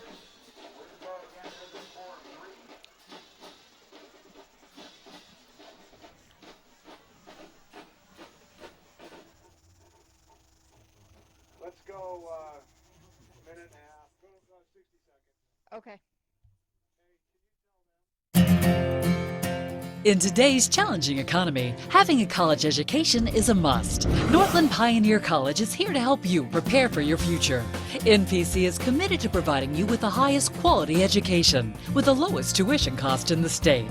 We offer a variety of advanced learning classes to prepare you for a transfer or associate's degree, personal interest education, or earning your GED. Contact an academic advisor for more information. Go online at npc.edu. Don't let salmonella get funky with your chicken. On average, 1 in 6 Americans will get a foodborne illness this year. So learn the right temperature to cook each type of meat. Keep your family safe at foodsafety.gov.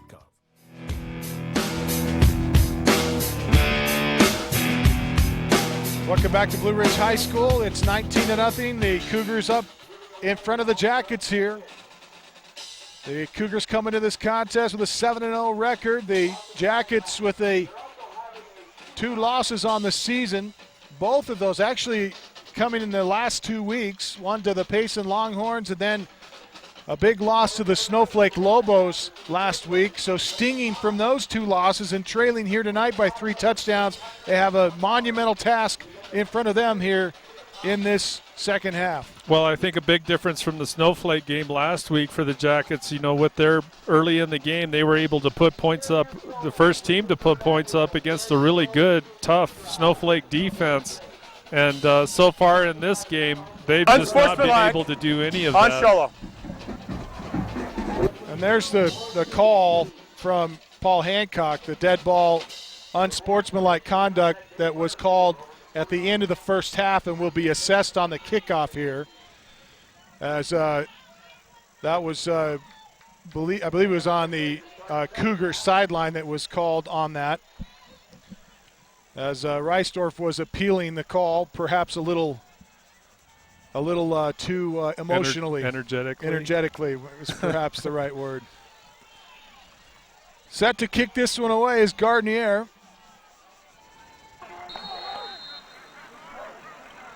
As the Jackets will have the football to start the second half. Fielded by Rosales at the 26, to the 30, to the 40, to the 45. Rosales carries some tacklers with him out to the 50-yard line. And they'll mark him down at the midfield stripe. Fagoti and Brewer combined on the tackle for the Cougars. Let's go, Trey! Let's go, Mike! That's a good rush by Rosales with that wedge up front, just finding open space and putting Blue Ridge in great starting position here at the 50-yard line. Coy London lines up as a tight end on the left side. Slot right, two backs in the backfield. Penrod and Rosales, hand to Rosales, left side, midfield, 40, sips a tackle, gets down to the 35-yard line, carries a tackler with him to the 34. Brewer finally piles on to make the stop, along with Willie White, Jason Brown, and Quentin Clark. Well, a little bit of a wrinkle there, adjustment by Blue Ridge, just going to a quick handoff off tackle on that left side. Really no fancy blocking up front, and Rosales just busted off for the best rush tonight for the Blue Ridge Yellow Jackets. That gain of 10, 11 yards, by far the biggest run. Rosales and Penrod lined up in the I set behind Wilkening. They hand to Rosales. He goes left side, and Rosales has some room after Jason Brown hit him. Fagoti finally hangs on, but he gets to the 28-yard line. Let's check in with Brandon Todd. Brandon? Coming out late from the tunnel was Johnson on the Blue Ridge sideline. He is standing on the sidelines with ice wrapped on his right knee. I'll try to get some more information if I can. Thanks, Brandon. As the Cougars have been a little flat in a few of the games we've watched them in the second half. And right now the Jackets picking up 4 or 5 yards of the clip. Here's Rosales with a big hole to the 20. Gets down inside the 20-yard line to the 18. Well, this offense right now for Blue Ridge is popping, and you got to credit Luis Rosales, just really aggressive running, but also credit that Blue Ridge front. They were dominated in the first half at the line of scrimmage, and these linemen are finding ways to blow holes open for Rosales early in this initial drive for Blue Ridge. Horn Auto Center first down for the Jackets. Looking for a black diamond auto glass touchdown. And give to Rosales. Brown trips him up along with, I believe, Willie Wyatt in on the stop. And also Tenney. Well, this is a good drive. Obviously, first possession, Blue Ridge punching it down to the 14 of Sholo. But the big key here for Blue Ridge is, can they put points on the board? Second down and 7 from the 14. And the Cougars may have jumped off sides. That's number 56 for the Cougars on the defensive front. Dylan Gabbard jumps. So Blue Ridge give him a hard count, able to pull the defenders off. Dead ball.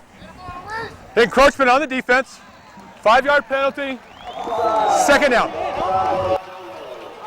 So we have the 5-yard penalty, and the Jackets just clipping along here.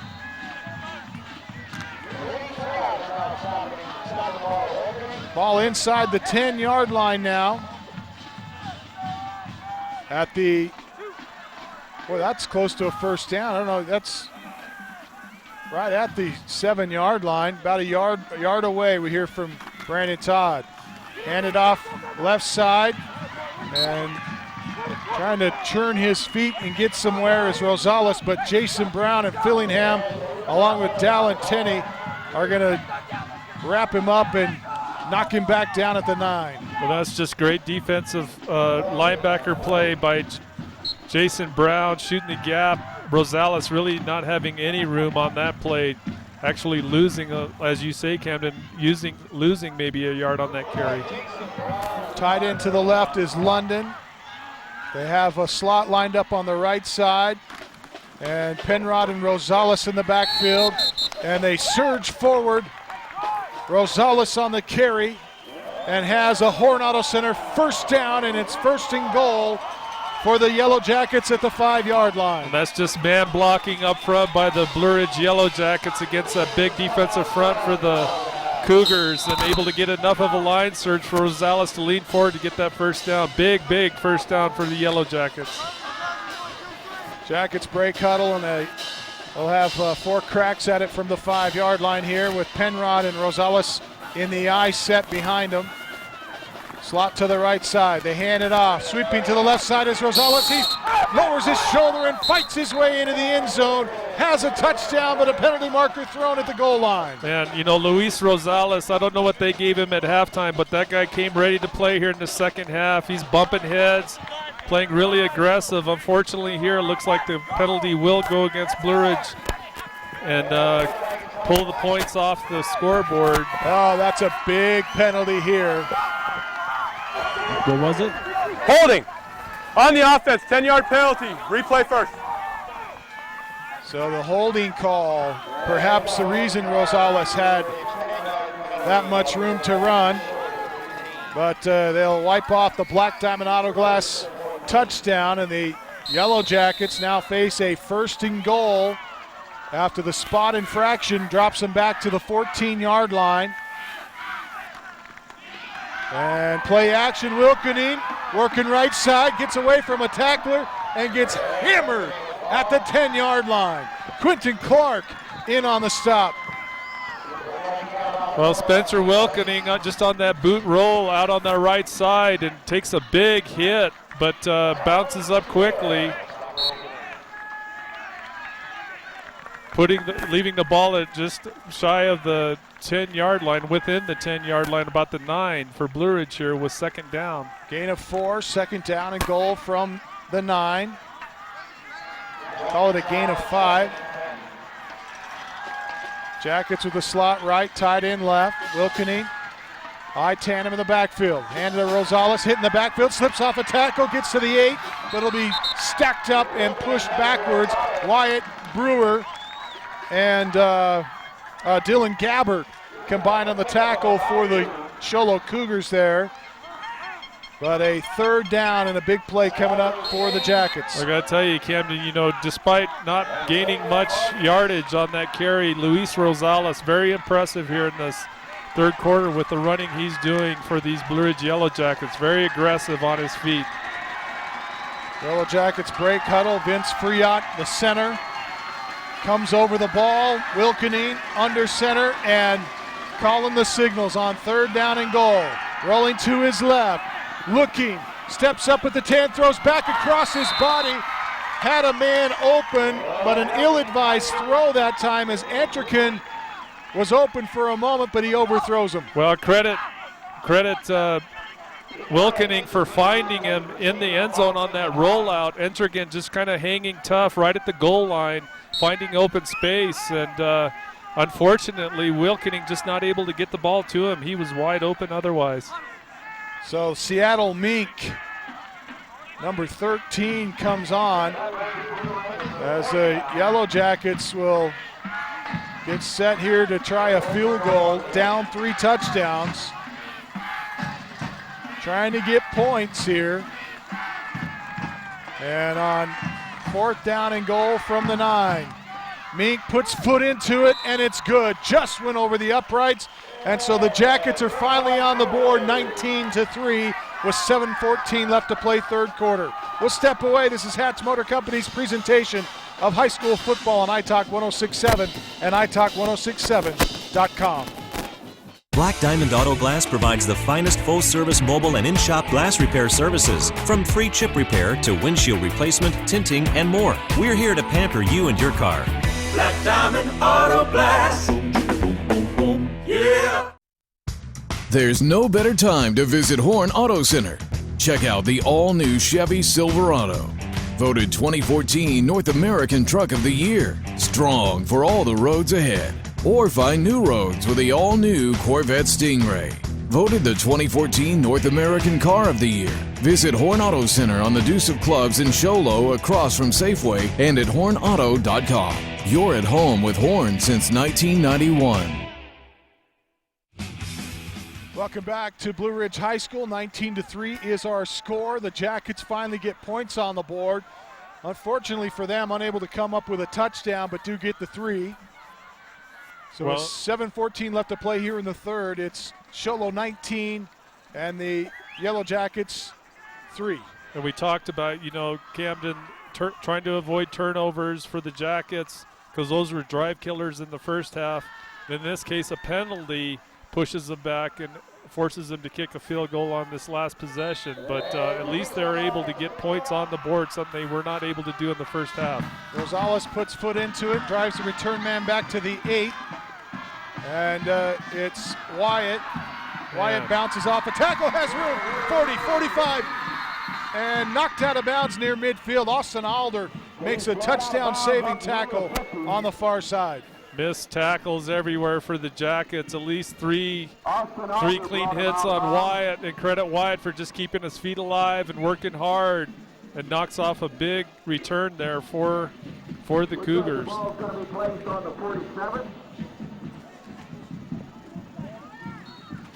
I want to thank Brown and Russo for sponsoring tonight's contest. For all your insurance needs, auto, home, or business, visit the nearest Brown and Russo insurance agency with 4 locations: Sholo, Pine Top, Springerville, or Tempe. Cougars, great field position on their first possession in the half. Big hit at the line of scrimmage. Lane Penrod comes up and smacks him in the mouth. Wyatt gets about 2 yards, though, as he's able to fall forward to the 49. And Nick Baker as well from that defensive front for the Jackets, doing a great job at just playing solid defense up front and limiting that first run by the Cougars here in the second half.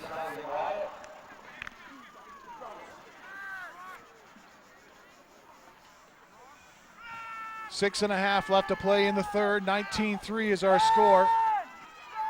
Wyatt on the carry, hurdles a player to the 45. He'll be knocked down at the 44-yard line. Eccles in on the stop for the Jackets. But again, not after a good gain by Wyatt. After that hurdle at the line of scrimmage, able to pick up another at least 4, maybe 5 yards. Clock approaching the 6-minute mark of the third quarter. And a 3rd and 1 for the Cougars. Jackets need a stop here if they want to preserve some momentum in this third quarter. Clark and Fagoti come here to the near side. It is, check it, it's Amoto in the backfield, and they hand to him, and he has a first down to the 40-yard line. A Horn Auto Center first down for the Sholo Cougars. And again, nothing really fancy that time from the Cougars, just getting that offensive line with a big wedge up front. They just need just a few yards to get the first down, and doing a great job with that line surge. Clark and Fagoti again here to the near side. Reisdorf in the gun with Amoto flanking him to his right. They fake to Amoto, throw to the left side. That's Reedhead on the reception. After a gain of about 4, he gets driven backwards by Hebuck. And they give him forward progress to the 34-yard line. So a gain of 6 on first down. And that was against pretty solid defense from Blaine Hebuck, but just a good timing route between Rhett Reisdorf and his receiver that time to knock off another big gain on first down for the Cougars. Brewer wide to the left. They go Clark and Fagoti wide right. Amoto in the backfield with Reisdorf. Play action. Now Reisdorf steps up. He'll be spun down, but he picks up a couple yards in the process as Penrod and Crow combine on the tackle for the Yellow Jackets. And excuse me, that's not Trey Crow. Ruloff, number 30. That is Ruloff. The nose guard for the Jackets. 4.5 minutes left, third quarter. Cougars up 19-3 as we check the Black Diamond Auto Glass scoreboard. Same set. Snap to Reisdorf, rolling right. Looking, now throws, caught by Clark. Did he get a foot in bounds? He did. At the 20-yard line, 21-yard line. Wilkening on the coverage. Good for a Horn Auto Center first down. We got just a great route by Clark with that out pattern, dig pattern. And he gets pretty solid coverage by Spencer Wilkening, but just good timing between the quarterback and receiver again from Sholo to get the big first down and keep this drive alive. Well, don't go anywhere. This game is a long way from being over, but the Cougars can make a big statement here if they can capitalize on this drive. Throw to Clark, caught at the 15, slips a tackle, 10, 5, diving for the end zone. He'll be stopped at the 1-yard line. Coy London on the tackle for the Yellow Jackets. That's a touchdown saving tackle by London right at the goal line. He'll come up hurt, like maybe the wind knocked out of him. But Quentin Clark just making an outstanding move on that corner that came up for the Jackets and allowed him to bust off that run after the catch. Horn Auto Center first down, looking for the Black Diamond Auto Glass. A touchdown, they've got it. Jason Brown from 1 yard out. Keep your head up. And the Cougars, after giving up a field goal in the opening drive of the first half to the Yellow Jackets, come back and tack on points in their opening drive of the second half. So with 4 minutes remaining here in the third quarter, the Yellow Jackets are trailing now 25-3 as we get markers thrown on the point after try. Dead ball. False start on the offense. Retry the down. And so a unfortunate penalty here for Sholo. Will they go for 2? They've missed 3 point after tries so far tonight. And that's the 9th penalty on the evening. Clark to hold. Gardnier to kick, and he punches it through, which in essence turned into about a 25-yard field goal for the point after try, but they execute it perfectly, and the Cougars are up 26-3 after the Black Diamond Auto Glass touchdown. We'll step away. This is Hatch Motor Company's presentation of high school football on iTalk 106.7 and worldwide on iTalk1067.com.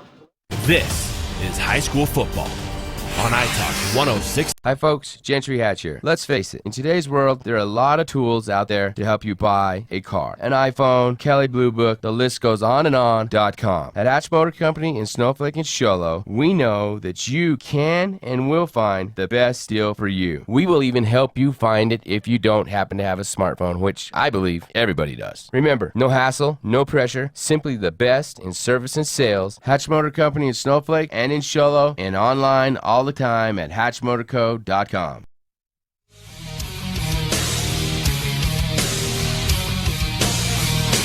Welcome back to Blue Ridge High School. 26-3 is our score with 4 minutes remaining in the third quarter.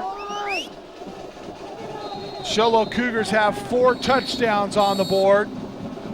And now a timeout is called, and Coach London is beside himself. Well, what he's upset about is they can see them lining up for the onside kick, and he's asking his front line on the kickoff team to do something that they did not do. So Coach is giving him a little talking to right now to try to get him dialed in. But clearly you could see the onside coming from Sholo, and Blue Ridge not making the adjustments Coach London wanted them to make. Well, the timeout gives us a chance to thank our sponsors here tonight. We say thank you to Ace Hardware in Pine Top, Heber, and Sholo. the Sunrise Park Resort, Octopus Car Wash, and Beeler Orthodontics, along with Black Diamond Auto Glass and Warren Auto Center. The Indian Pine Restaurant out at Honda, Northland Pioneer College, Summit Regional Medical Center, and of course, our title sponsor, Hatch Motor Company in Snowflake and Sholo. Simply the best in service and sales. You'll find it at Hatch Motor Company. If you're in the market for a pre-owned or a new vehicle, the best place to get it is at Hatch Motor Company in Snowflake and Sholo. After the timeout, set to do the kickoff here.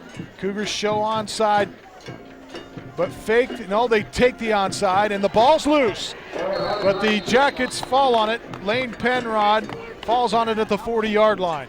That ball got through the first line and got into the second level of the kick return team for the Jackets, and fortunately it went a long ways. Didn't take the bounce that the Cougars had hoped. Rhett Reisdorf was the one that actually kicked the onside attempt.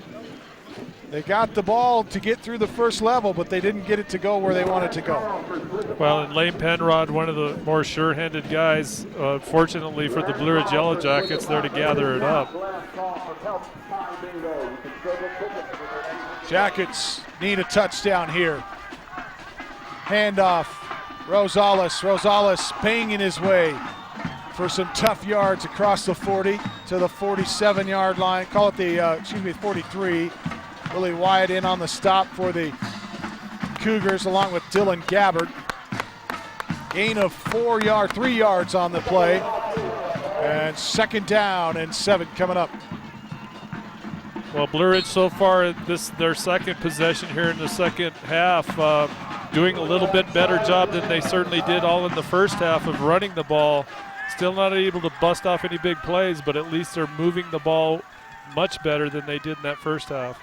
Handed off, and not much room there. I believe that was Rosales again. Rosales trying to get some positive yardage. He does, all the way to the 45-yard line. Gain of 2 to bring up 3rd down and 5. Boy, Rosales making something out of nothing. Yards after contact for him. That's about all the yards he gains, his yards after contact. Very skilled runner, very aggressive, hitting that line of scrimmage with a big head of speed. High tandem in the backfield behind Wilkening. He takes a snap. Oh, busted play. And he'll be sacked in the backfield, back at the 35-yard line. And the sack was made by Jamie Webb. Yeah, Wilkening, as soon as you could see, he missed a handoff and tried rolling out and was gathered up quickly by Webb. So, again, poor execution by Blue Ridge, just killing another drive here after Solo putting up points on their last possession. Let's check in with Brandon. We'll check in with Brandon here in just a moment. 4th down, and the Jackets forced to punt here. Back to receive for the Cougars, standing at his 21 is Quentin Clark. Intrican hits an end-over-ender that bounces at the 26 and goes out of bounds at the 24. Let's check in with Brandon Todd. Brandon. Just an observational comment here, Camden. I was been on the Sholo sidelines for most of the game, and obviously a lot of hooting and hollering, a lot of excitement over there, and I made my way back over here to the Blue Ridge sideline, and as expected, not a whole lot going on over here on the sidelines. It's quiet in the stands. The players on the sideline are just standing watching. Coaches are all looking at each other. It's a real paradigm shift from Sholo side to the Blue Ridge side. All right, thanks, Brandon. And, that's paradigm. Where did that come from? That is he's got a dictionary, I'm pretty sure. Not sure if if he has one, you got it for him. I'm not sure if he quite used that in the right way, but it was a good word nonetheless. It was awesome. False start on the offense. It's a 5-yard penalty. Man, a ton of penalties tonight for Sholo. Fortunately for them, it hasn't limited their ability to put points up on the board, but I'm guessing they're into double digits now in penalties. 10th penalty of the night for 70 yards against the Cougars. 3 receivers, 2 left, 1 right. Single back in the backfield. Reisdorf rolling to his left, looking, has time, steps up, tripped up, falls down, picks up about 4. Colton Penrod on the stop for the Yellow Jackets. Reisdorf dropped at the 24. Well, in Reisdorf ending up off that rollout to the left, decides to tuck it and run. You got to credit that Blue Ridge secondary for good coverage. To force Reisdorf into that run mode. I think that's the first time we've seen him run the ball tonight. Clark and Fagoti come here to the near sideline, and single receiver out to the left with Reisdorf in the gun. They hand it straight ahead, big hole for Wyatt. Has a blocker in front of him, but he runs into the defender at the 40-yard line. Hebuck able to bring him down, but not before he picks up a Horn Auto Center first down for the Cougars at their 42.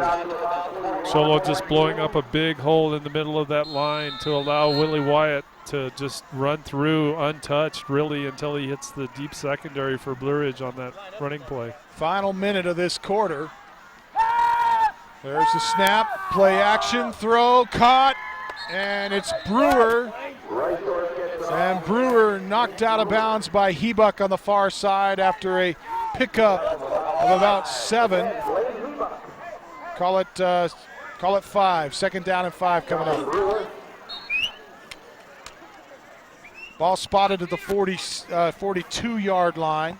Don't forget to stick around to our post-game comments where we'll announce the Honda Outdoor Ski and Sports Store Player of the Game, brought to you by the Honda Outdoor Ski and Sports Store, just south of Pine Top, Highway 260 on the right-hand side of the road before you get to the Honda Casino.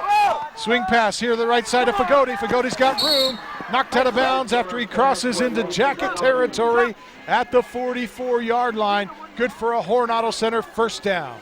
And a great block by Quentin Clark out on the spread there, where they have Clark go downfield and then throw the pass back to Fagoti, and Clark setting Fagoti free with a great block on the corner. Brewer wide to the left side of the set along with Fagoti. Clark comes here near side. Reisdorf in the gun with Jason Brown as his slot on the left side. They hand to Omoto. Omoto with room. Gets across the 40 to the 35. He'll be knocked down close to a Horn Auto Center first down, and he's got it at the 33. Crow on the stop for the Jackets. Well, Blue Ridge with them splitting out their outside linebackers to where the splits are, or the wideouts are, making it tough duty for the inside linebackers to slide over to make those tackles. And Sholo taking full advantage of those off-tackle plays, busting off big gains with the running game. Eccles checks in for Ruloff on defense for the Jackets. Fresh set of downs for the Cougars. Play action, Reisdorf is flushed, has room at the 35, slips a tackle at the 31, but it'll be drugged down by Penrod at the 32-yard line. Hebuck was there to slow him up, and Lane Penrod grabbed him from behind and ripped him down. That's good reaction adjustment by Blue Ridge, adjusting to that scramble by Rhett. And that will end the fourth quarter. Or excuse me, the third quarter. We go to the fourth and final next. The Cougars up 26-3. This is Hatch Motor Company's presentation of high school football on iTalk 106.7 and worldwide on iTalk1067.com.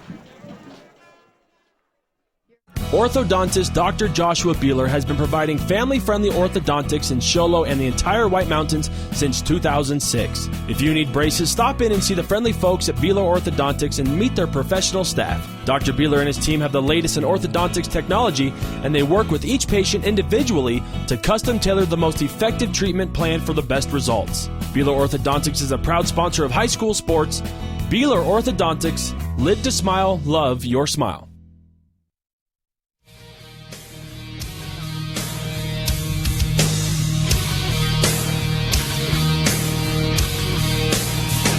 Welcome back to Blue Ridge High School. The Cougars up 26-3 over the Jackets as we go to the fourth and final quarter.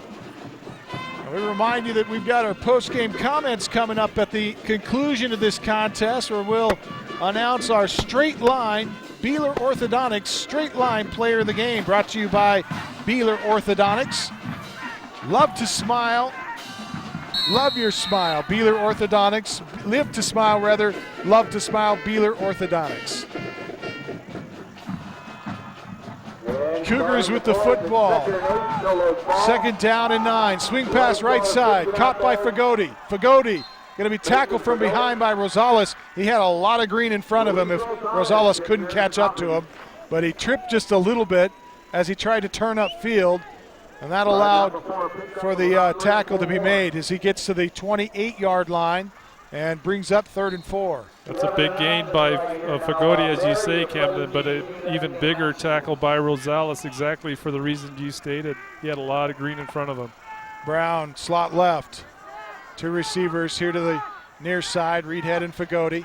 Clark is lined up right side. Reisdorf looking to throw. Reisdorf throws, and it is caught by Clark on the far side at the 16-yard line. Good for a Horn Auto Center. 1st down. He steps out of bounds at the 16. Dominic West on the coverage over there on the far side. Well, again, Blue Ridge sending Crow 33 the corner on a blitz, corner blitz, or outside linebacker blitz, I guess is what he's playing. But Rhett Reisdorf making a good move to get away and able to get that pass off. Handed off, Wyatt bounces off a tackle, 5, touchdown! The Cougars score another one. And another big block by Clark. Quentin Clark out on that side, pushing in on the outside linebacker is Clark, and allowing Willie Wyatt just to walk into the end zone. Well, a exclamation point added there to kind of dash the hopes of the Yellow Jackets, as that really puts a nail in the coffin here. Up 32-3. We'll be up by 30 points pending a point after try here by Gardnier. Hold by Clark, he fakes it.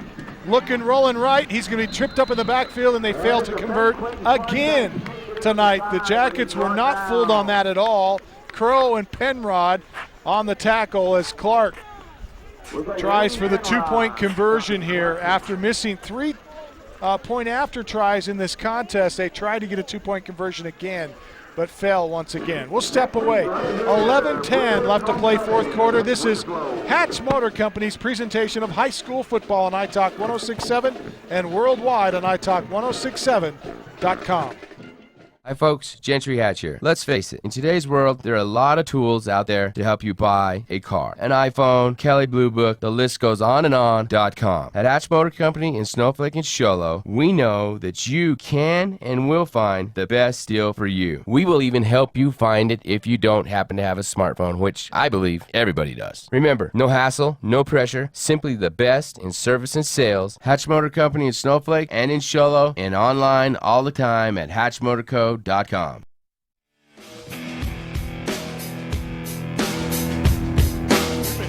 some pretty good weather here tonight, Punt. But all of a sudden the wind picking up, and Brandon Todd says that the rain is coming. Brandon? Yeah, it's it's not coming down hard. It's a light sprinkle, but if it gets any worse, I'll be coming up there with you guys. Surprised he's not already up here. Gardnier set to kick it away for the Northland Pioneer College kickoff. It's time to kick off your education. Be sure to go with the college with the lowest tuition in the state of Arizona. That's Northland Pioneer College. As Rosales returns the football for the Yellow Jackets out to the 36-yard line. Dallin Tenney on the stop for the Cougars. As the Cougars are up here 32-3 over the Yellow Jackets, and the Yellow Jackets without Tristan Johnson. He was injured on a couple of big hits in the first half, and perhaps a concussion. Well, and Tristan having ankle problems prior to this game, I think actually missed a game or two. And for him to acquire additional injuries, that's just a major setback for the senior running back. Well, we see Bob London, the new head coach here at Blue Ridge High School and athletic director, spending having to spend another timeout. They burned 2 timeouts, one at the very start of this half when the Cougars tried for an onside kick and his team wasn't set up, and now they have to burn a timeout here because his offense isn't set up correctly. So a lot of things for the Jackets to work on. They're young, they're small, and they've been outmatched tonight, but they're still playing with a lot of heart. Yes, they are. You know, and with the score 32-3, it's a big hill to climb. But I think more importantly, what Coach London's looking for is just continuing execution. And by no means, you know, does the word quit or give up ever enter his mind for sure. We're going to check in with Ron Everingham here in just a second. We got a new quarterback in. It is Jones. They hand it straight ahead. Rosales tries to get away from. He had a shoestring tackle. Or excuse me, that is Penrod. There was a shoestring tackle made by Willie Wyatt, or he gets off to the races. He had one man to beat after Wyatt. And otherwise he has a first down and more, but he picks up Wyatt 7. comes up gingerly off of that tackle, holding that elbow. It looks like the hyperextended elbow. Jones under center, 2nd down and 4. Man in motion is Ruloff towards the formation, or crossing it right to left to hand it off straight ahead. Not much there. Let's check in with Ron Everingham. Ron? Yeah, I had a chance to watch the Blue Ridge quarterback, Spencer Wilkening, going through the concussion protocol on the sidelines, and it looked like he was cleared to get back in there, but we haven't seen him come back in yet, but I think he's good to go. All right, thanks, Ron. Willie Wyatt's going to check out of the Sholo Cougar lineup. Under 10 to play here in the contest. The Cougars are up 32-3 over the Yellow Jackets. And the Jackets facing a big 3rd down and 1 here. They're hitting the backfield. Penrod going to be driven down after a nice play by Vargas that time. Vargas drops him for a loss. Back to the 44. And it brings up 4th down, and the Yellow Jackets are going to have to start going for it on 4th down, I'm afraid, if they want to get back into this contest or have any shot of getting back into this game. Well, that's the right call, I think, although anyway, even if they I think they're going to put the punt team out here. They're missing someone. Dead ball. Delay a game on the offense. 5-yard penalty, still 4th down. Well, they're definitely going to be punting the ball now after that 5-yard penalty, will the Jackets.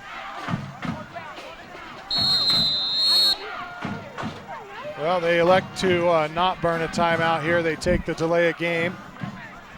As the 5 yards probably not going to be the end of the world. Punting situation, Entrican steps back to his 24. Clark back to the Cougar 26. Set to return this one. Entrican hits it up into the wind. A knuckleballer, and Clark going to call for a fair catch at the 27-yard line. And Clark, a little upset, thought he had room to run. 8.5 left to play in the 4th quarter. The Cougars lead it 32-3 as we take a look at the Black Diamond Auto Glass scoreboard here tonight. I want to remind you that tonight's contest is also brought to you in part by Brown and Russo Insurance. For all of your insurance needs, whether it's auto, home, or business, visit the nearest Brown and Russo Insurance agency with 4 locations in Sholo, Pinetop, Springerville, or Tempe. Wilkening back into the Jacket lineup, and they give to Emoto, but he's hit immediately. Ruloff in on the stop for Blue Ridge. Just a great penetration move by Ruloff from his nose guard position. Hits Emoto as soon as he gets the handoff. Able to hang on just long enough to get the tackle, so just great play up front. 32-3 is our score. In favor of the Cougars. They are Trying to burn clock here with under 8 to play in the contest. Have a 2nd and 9 coming up here. Reisdorf rolling to his right. They send out 3 receivers. Reisdorf with a lot of time. Now he's flush, backs up, throws it deep. It's going to be picked off, but do they stay in bounds? I think that's Intrican. No, that's Nick Jones, oh, the was safety. It Jones? That was poor pass by Rhett Reisdorf. I think Jones dropped it. Either dropped it or went out of bounds. Under a lot of pressure, had to let go. But Solo dodging a bullet there. Rhett Reisdorf, that was I don't know, maybe he was trying to throw it out of bounds, but gave Nick Jones an opportunity there to pick it off. 7 minutes and 42 seconds left in the contest. Reisdorf, play action, throws right to Clark. He spins, turns at the 40. Will be knocked out of bounds by Wilkening at the 42-yard line. Good for a Horn Auto Center first down. You know, Clark has so much talent. And he's so dangerous when he gets one-on-one. It's been impressive tonight how well the Jackets have played against him. Yeah, absolutely. They have, for the most part, held him in check. 2 receivers near side. Reisdorf to throw, goes deep right side to Clark. It's a good ball. Can Clark catch it? He dives, but it'll be incomplete. Wilkening was there step for step. Well, and Spencer Wilkening on his coverage. He did get beat by Clark deep. Had that ball been thrown just a little bit deeper, Clark would have been able to outrun the coverage, but Wilkening going back, still not turning around and looking at the ball, though, and a few of those Solo coaches were thinking it should have been called for pass interference, but no penalty called. Kinley, I'm going to take this. And we got some audio issues. We'll try to work those out for you as the Jackets are Nikamoto for the Cougars. Gets a good carry up the middle. Ruloff on the tackle for the Yellow Jackets. Ball will get it, will be spotted at the 48. Looks like Trey Rudolph stopped him.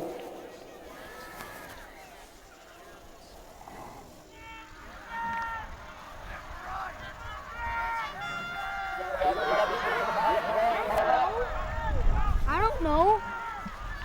That's Kinley Caldwell on effects mic, and we may lose him tonight. Handoff, Amoto. Amoto going to be drugged down at the 50-yard line as Lane Penrod and Hebuck and Coy London combine on the tackle.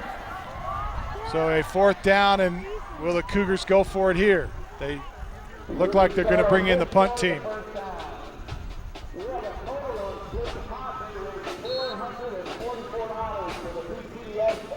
Clock rolling with 6:22 left, and the Cougars going to call a timeout.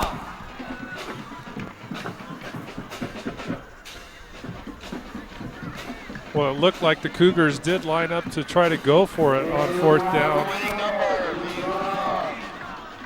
but instead call the timeout here to regroup. So Shola with the timeout, and we will take one too. 6:19 remains in the contest. This is Hatch Motor Company's presentation. Well, check it. We'll keep it here. With the Cougars up 32-3, the Cougars are done with their timeout and heading back on the field and punt.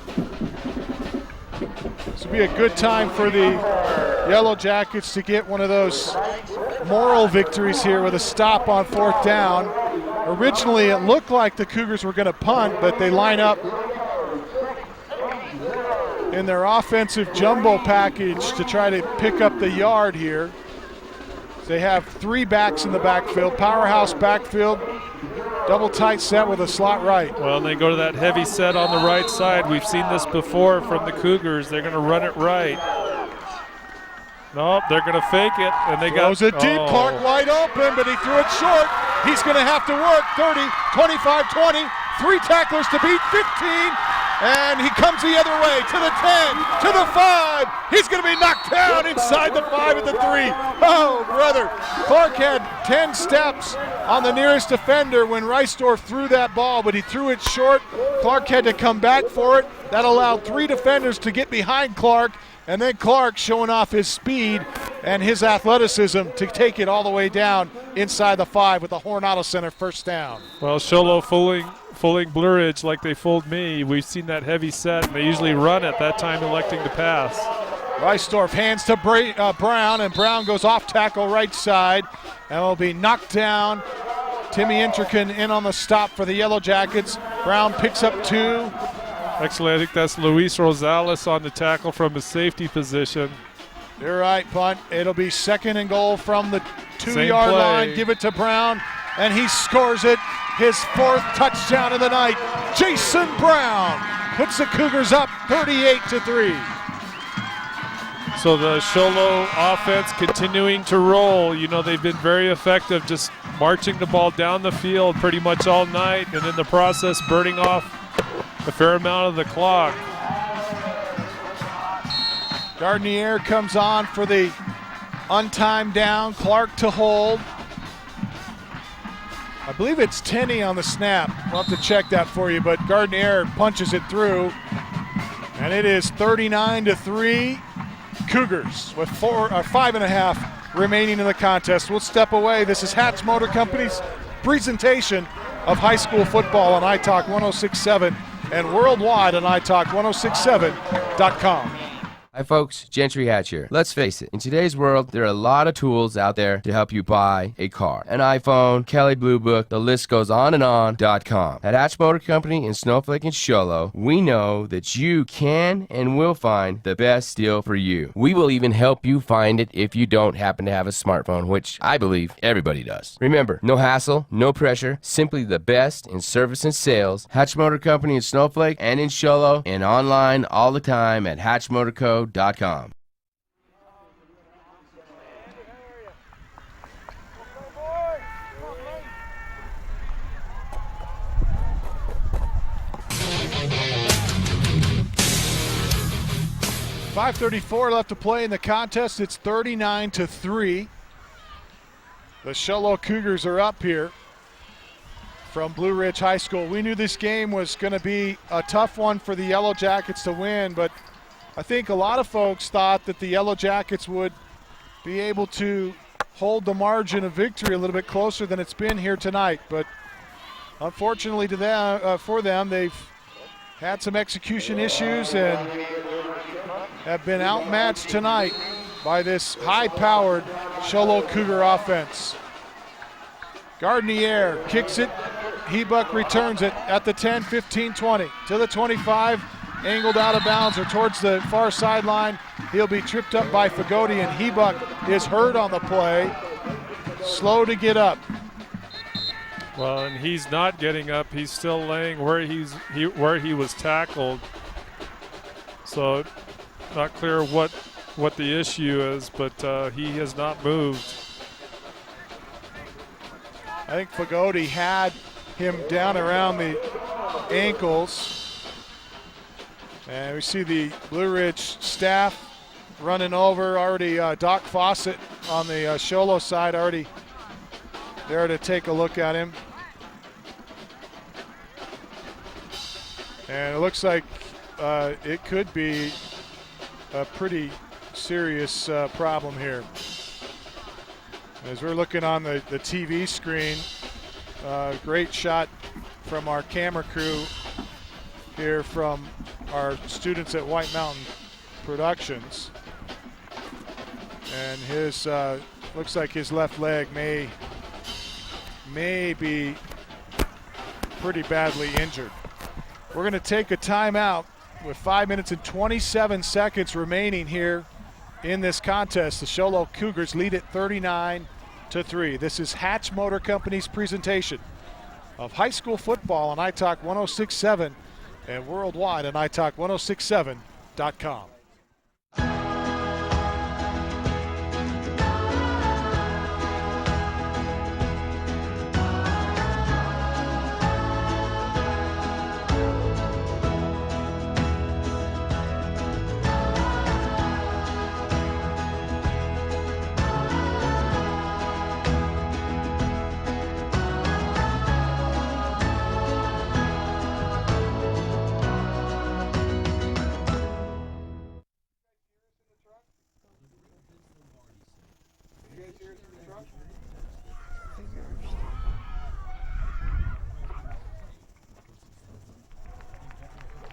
How long do you want, Camden? Bring it back to us, Ashley. Okay, here comes your audio. Participating in sports this fall to remember that all great things.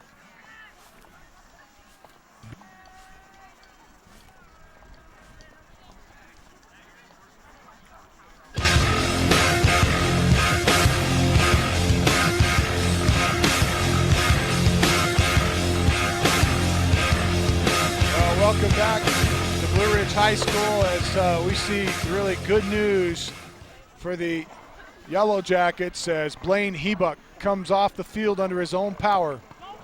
Obviously affected by it, but it looked a lot worse than what it turned out to be, as at least from our vantage point, it looked like there had been a serious injury to his leg, but it looks like he may be okay. Obviously, a lot of assessment left to determine that, but he does come off under his own power. First down and 10 for the Jackets after the timeout, and they will hand it off to Rosales. And Rosales will be tackled by Brown at the line of scrimmage. Also Brewer in on the stop for the Cougars. Well, it's always good to see, you know, after a week from up here, we can see these players when they're laying on the ground, and it's always kind of a scary picture, but fortunately, whatever pain he had, he was able to work through it and get off on under his own power. That's always good to see. And Hebuck, not a big kid, listed at 5'7", 150 pounds, and he's probably only that on a good day, dripping wet. Ruloff is the wide receiver here to the near side. They hand it off straight ahead, and it's Rosales on the carry as a penalty marker comes in. Rosales is hit and driven backwards. No gain on the play. So Blue Ridge sticking with the running game. I'm not sure if they're choosing not to pass here because of the quarterback change. You know, Nick Jones still in at quarterback, continuing to play for Spencer Wilkening, even though we did see Wilkening put some time in on defense.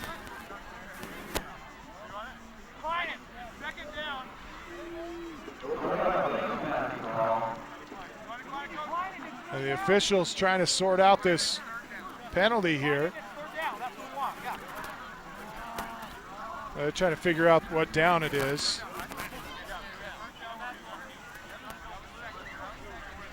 After this. Personal foul.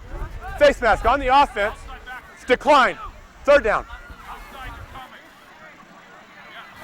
It's a little tricky if your chain crew's not on the same page with you. They've got to remember that when you set the down marker, you don't change the box until you set the box on the ball. So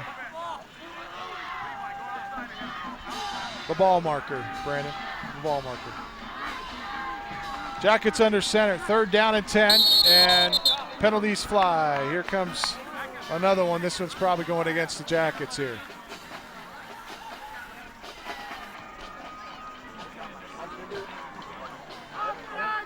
A gaggle of zebras gather in front of the Show Low Cougars to discuss this.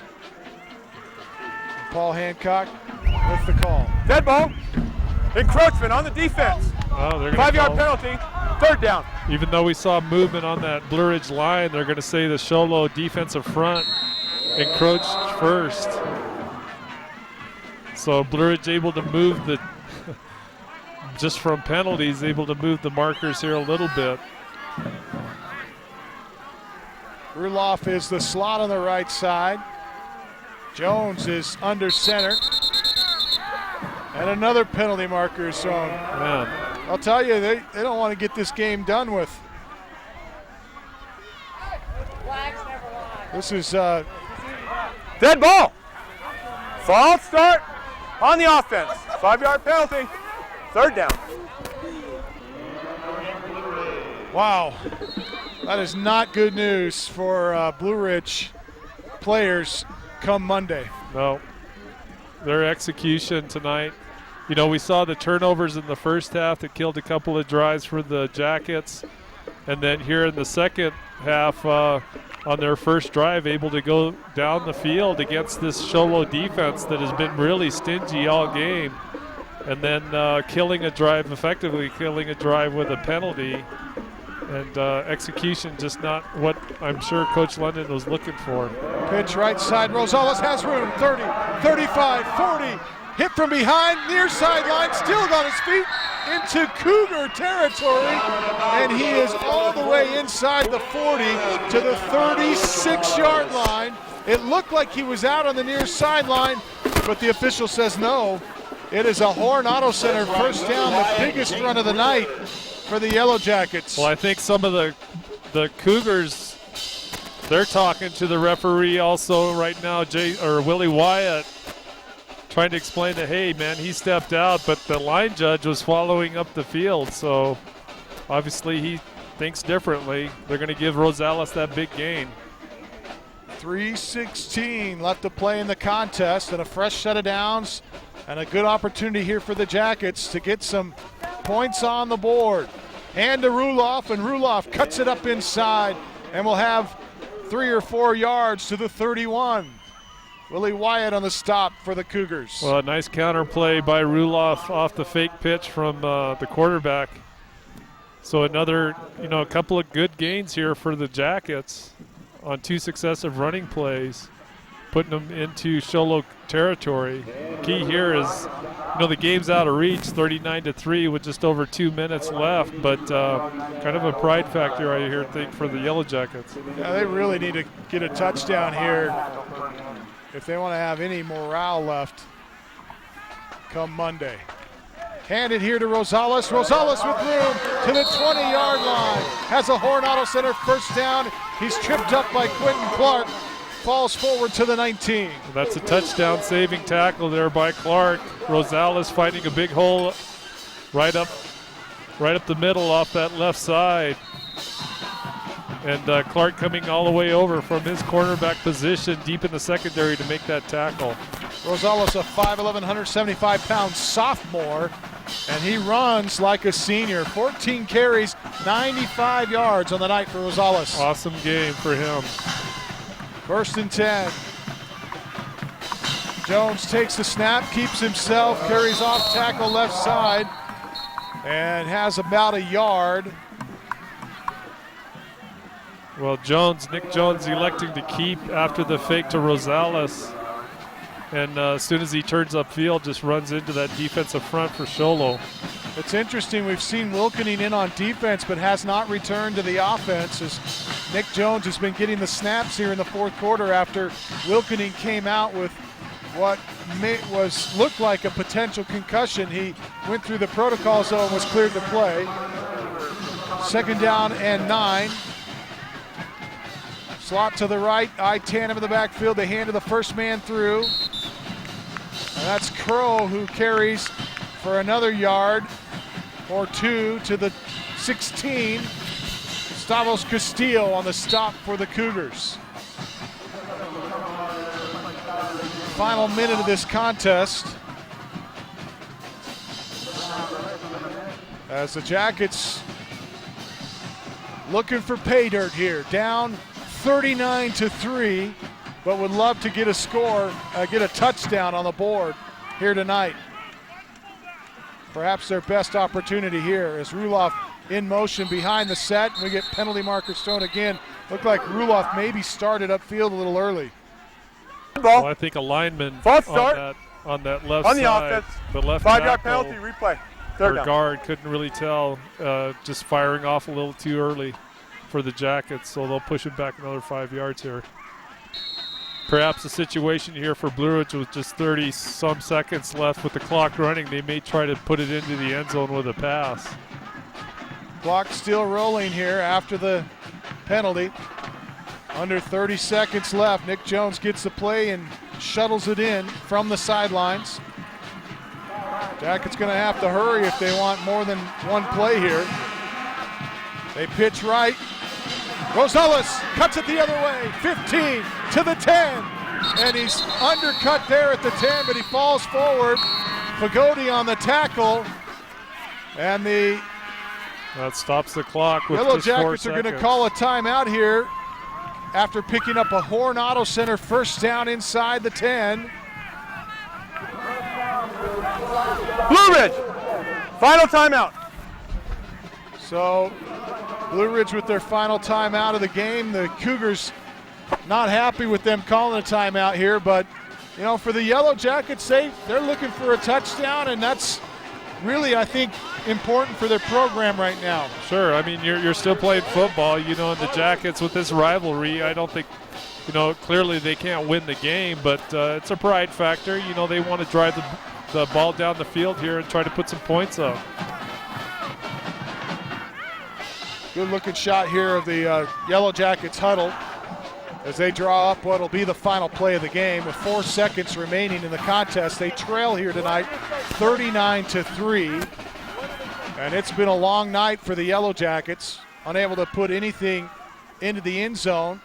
They scored on their opening possession of the second half on a field goal, and it looked like they were going to pick up a little bit of a momentum shift, but the Show Low Cougars slammed the door on those plans, coming up with successive touchdowns. And a guy that we're going to talk about a lot in the postgame, especially as we talk about our Honda Outdoor Ski and Sports Store player of the game, is Jason Brown, who has 4 touchdowns here tonight for the Show Low Cougars. After the timeout, Blue Ridge comes out with split formation behind Jones. Ruloff is the slot on the left side. They go play action. Jones in trouble.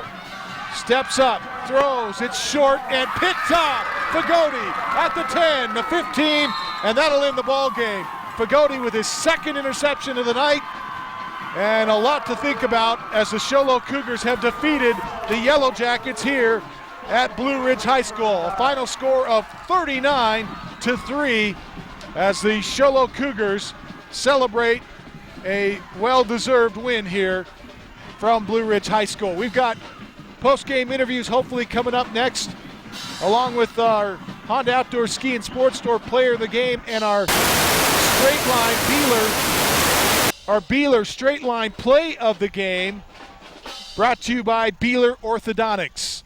We'll step away. This is Hatch Motor Company's presentation of high school football on iTalk 106.7 and worldwide on iTalk1067.com. Hi folks, Gentry Hatch here. Let's face it, in today's world, there are a lot of tools out there to help you buy a car. An iPhone, Kelly Blue Book, the list goes on and on.com. At Hatch Motor Company in Snowflake and Show Low, we know that you can and will find the best deal for you. We will even help you find it if you don't happen to have a smartphone, which I believe everybody does. Remember, no hassle, no pressure, simply the best in service and sales. Hatch Motor Company in Snowflake and in Show Low, and online all the time at hatchmotorco.com.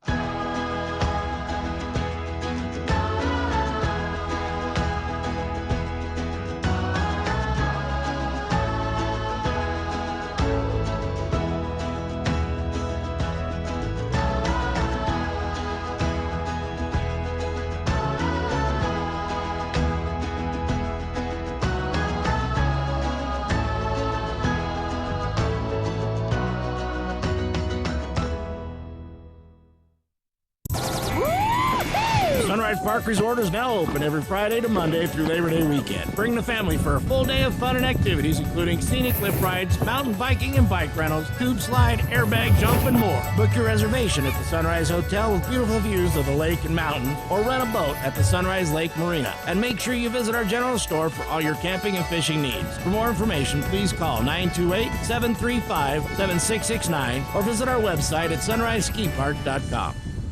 Need a fireplace? Ace has that. Need barbecue grills? Ace has that. Need paint? Ace is the best place for that.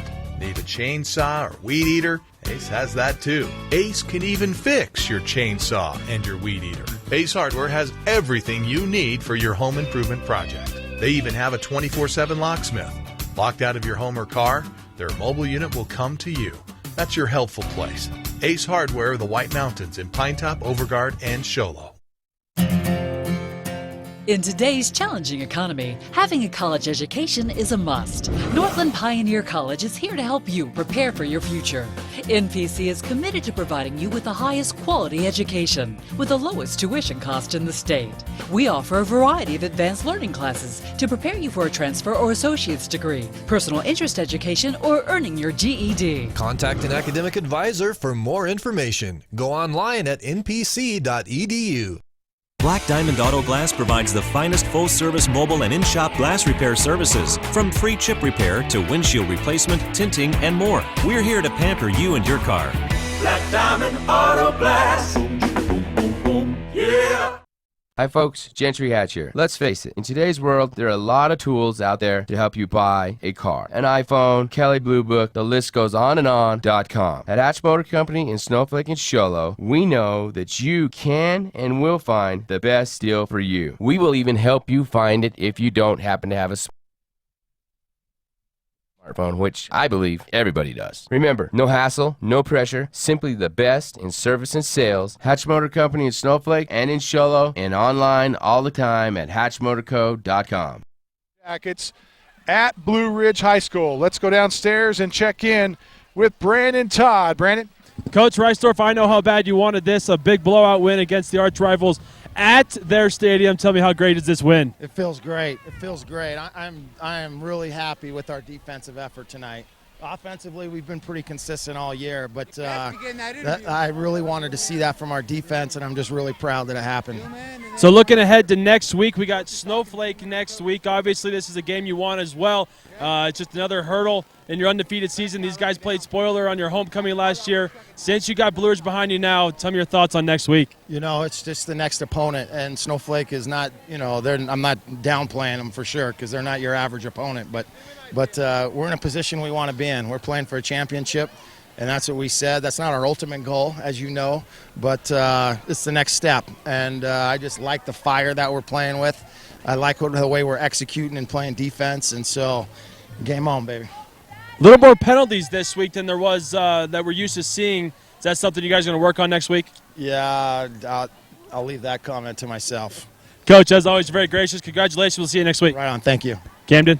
All right, Coach Reisdorf short with his comments tonight, and we'll try to hopefully get Fagoti on with us here in just a moment. But I'll tell you, it was a big win for Show Low, and it's been a long time since they've been able to celebrate on this field, Punt, and they do it in style tonight, 39-3 over the Jackets. Well, I think a lot of folks were expecting them to celebrate here last year, but Blue Ridge came up with a big upset, huge upset for them. So, yeah, most definitely. And, Coach Reisdorf has plenty to feel pretty good about. I mean, the journey's never over during the season. You always have to focus, and you have to continue to look ahead and get your guys executing. But as he said, his defense came up huge tonight for sure. And then offensively, they're just so solid with so many weapons. He certainly has every right to be feeling really good about his Cougars right now. Let's go downstairs again, and I think Brandon Todd has tracked down Fagoti. Brandon? Well, I don't think we've announced our official player of the game, but the unofficial so far until you guys do make the announcement, Mason Fagoti. Mason, heck of a game for you. One long touchdown, 2 picks, especially the one there at the end that sealed the deal. Only 4 seconds left in the game. Whatever. Tell me your thoughts right now on the big win. It's the best feeling I've ever had. This is awesome. Get to beat Blue Ridge on my senior year. Been waiting for this day since I was a little kid, Senior year, Blue Ridge. I know how bad your coach wanted this. Did he do anything special this week to get you guys pumped up for this game? We ran hard, and we did a lot of conditioning to make sure we were prepared. And more than anything, more than conditioning, we did it to make sure we were ready tough-wise. And we did it. Well, it doesn't get any easier. In fact, it gets a lot harder next week as you guys take on Snowflake. I want you to enjoy this win, but tell me your thoughts right now as you guys start preparing for Snowflake next week. I can tell you one thing. We're going to work hard, and we're going to be ready for them. They spoiled your homecoming last year. Scale from 1 to 10, how bad do you want this game? 12. Confidence level on the season, on going all the way, not just to the championship game, but winning. What's your confidence like? It's through the roof. I'm extremely confident in this team. Mason, congratulations on a big game and being our player of the game. Enjoy the win. Is he not the player of the game? Well, he is, but we haven't announced Well, it I know yet. we haven't announced it, but I'm talking to the guy, so of course he's going to be player of the game. Anyway, buddy, congratulations. Enjoy the win. Thank you. We'll see you. See you, buddy. All right, thanks, Brandon. Okay, so I guess we can just start packing stuff up, huh? Well, let's talk now about the Honda Outdoor Ski and Sports Store Player of the Game, brought to you by the Honda Outdoor Ski and Sports Store. Don't forget, the best hiking, camping, hunting, and fishing gear is out at the Honda Outdoor Ski and Sports Store. Right-hand side of the road, south of Pine Top on Highway 260, just before you get to Honda. It's the Honda Outdoor Ski and Sports Store. And, we could talk about a lot of guys, or we can just talk about one, Punt. Well, I think the decision's been made for us. But, no, let's definitely highlight the performance of Willie Wyatt coming back off of injuries. Has a big game tonight, over 120 yards rushing. I'm not sure how many carries, but 19 carries for over 120 yards, a couple of touchdowns. So a big performance by him tonight. Quentin Clark, always a weapon, always a threat. We could see how Blue Ridge adjusted their defense to double team him a few times. He gets close to 100 yards in receptions tonight, and reception yards, I should say. And defensively, pretty impressive performance by Quentin Clark as well. But as Brandon tipped the cards, I think Mason Fagoti, with his couple of big key interceptions that killed some Blue Ridge drives, and defensively made some nice tackles. Kinley, out do there. you just want to be in on this post game? Why don't you just stand right here? Why don't you just stand right here? Come on. You're on TV. You're on TV. There you go. You see yourself right there? There you go. All right. And then, and then that big wheel route, touchdown pass, pretty impressive stuff for him. And, it's hard to not put him up there as player of the game. I think certainly well-deserving for him. When you look at his offensive production tonight, combined with really solid defensive play by him at the cornerback position. So, all right, Mason Fagoti, our Honda Outdoor Ski and Sports Store Player of the Game, brought to you by the Honda Outdoor Ski and Sports Store.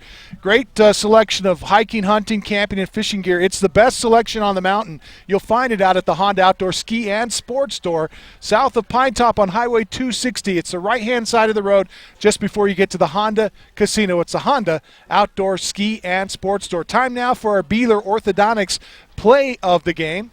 It's our straight line play of the game. Beeler Orthodontics, live to smile, love to smile. I love your smile, I should say. And the Beeler Orthodontics straight line play of the game. There were a lot of big plays tonight. Yeah, there were. And I think the one play that really sits in my mind right now was that big pass play to Fagoti from Rhett Reisdorf. I believe it was the third score for Sholo. And you could argue that in a lot of ways that just really crushed Blue Ridge momentum-wise.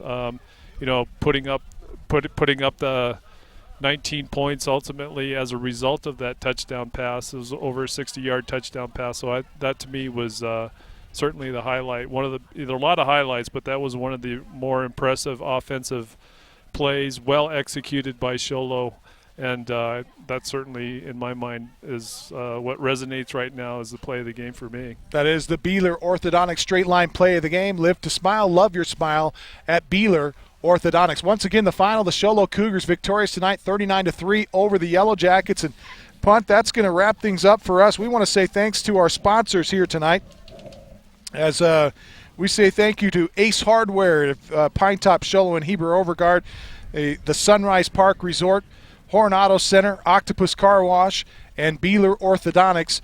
Also, Black Diamond Auto Glass, the Indian Pine Restaurant out at Honda, Northland Pioneer College, Summit Regional Medical Center, and Hatch Motor Company in Sholo and Snowflake. Simply the best in service and sales. If you're looking for a pre-owned or new vehicle, you'll find the best selection, and also you'll get the best service out at Hatch Motor Company in Snowflake and Sholo. We say special thanks to our students here tonight from White Mountain Youth Productions.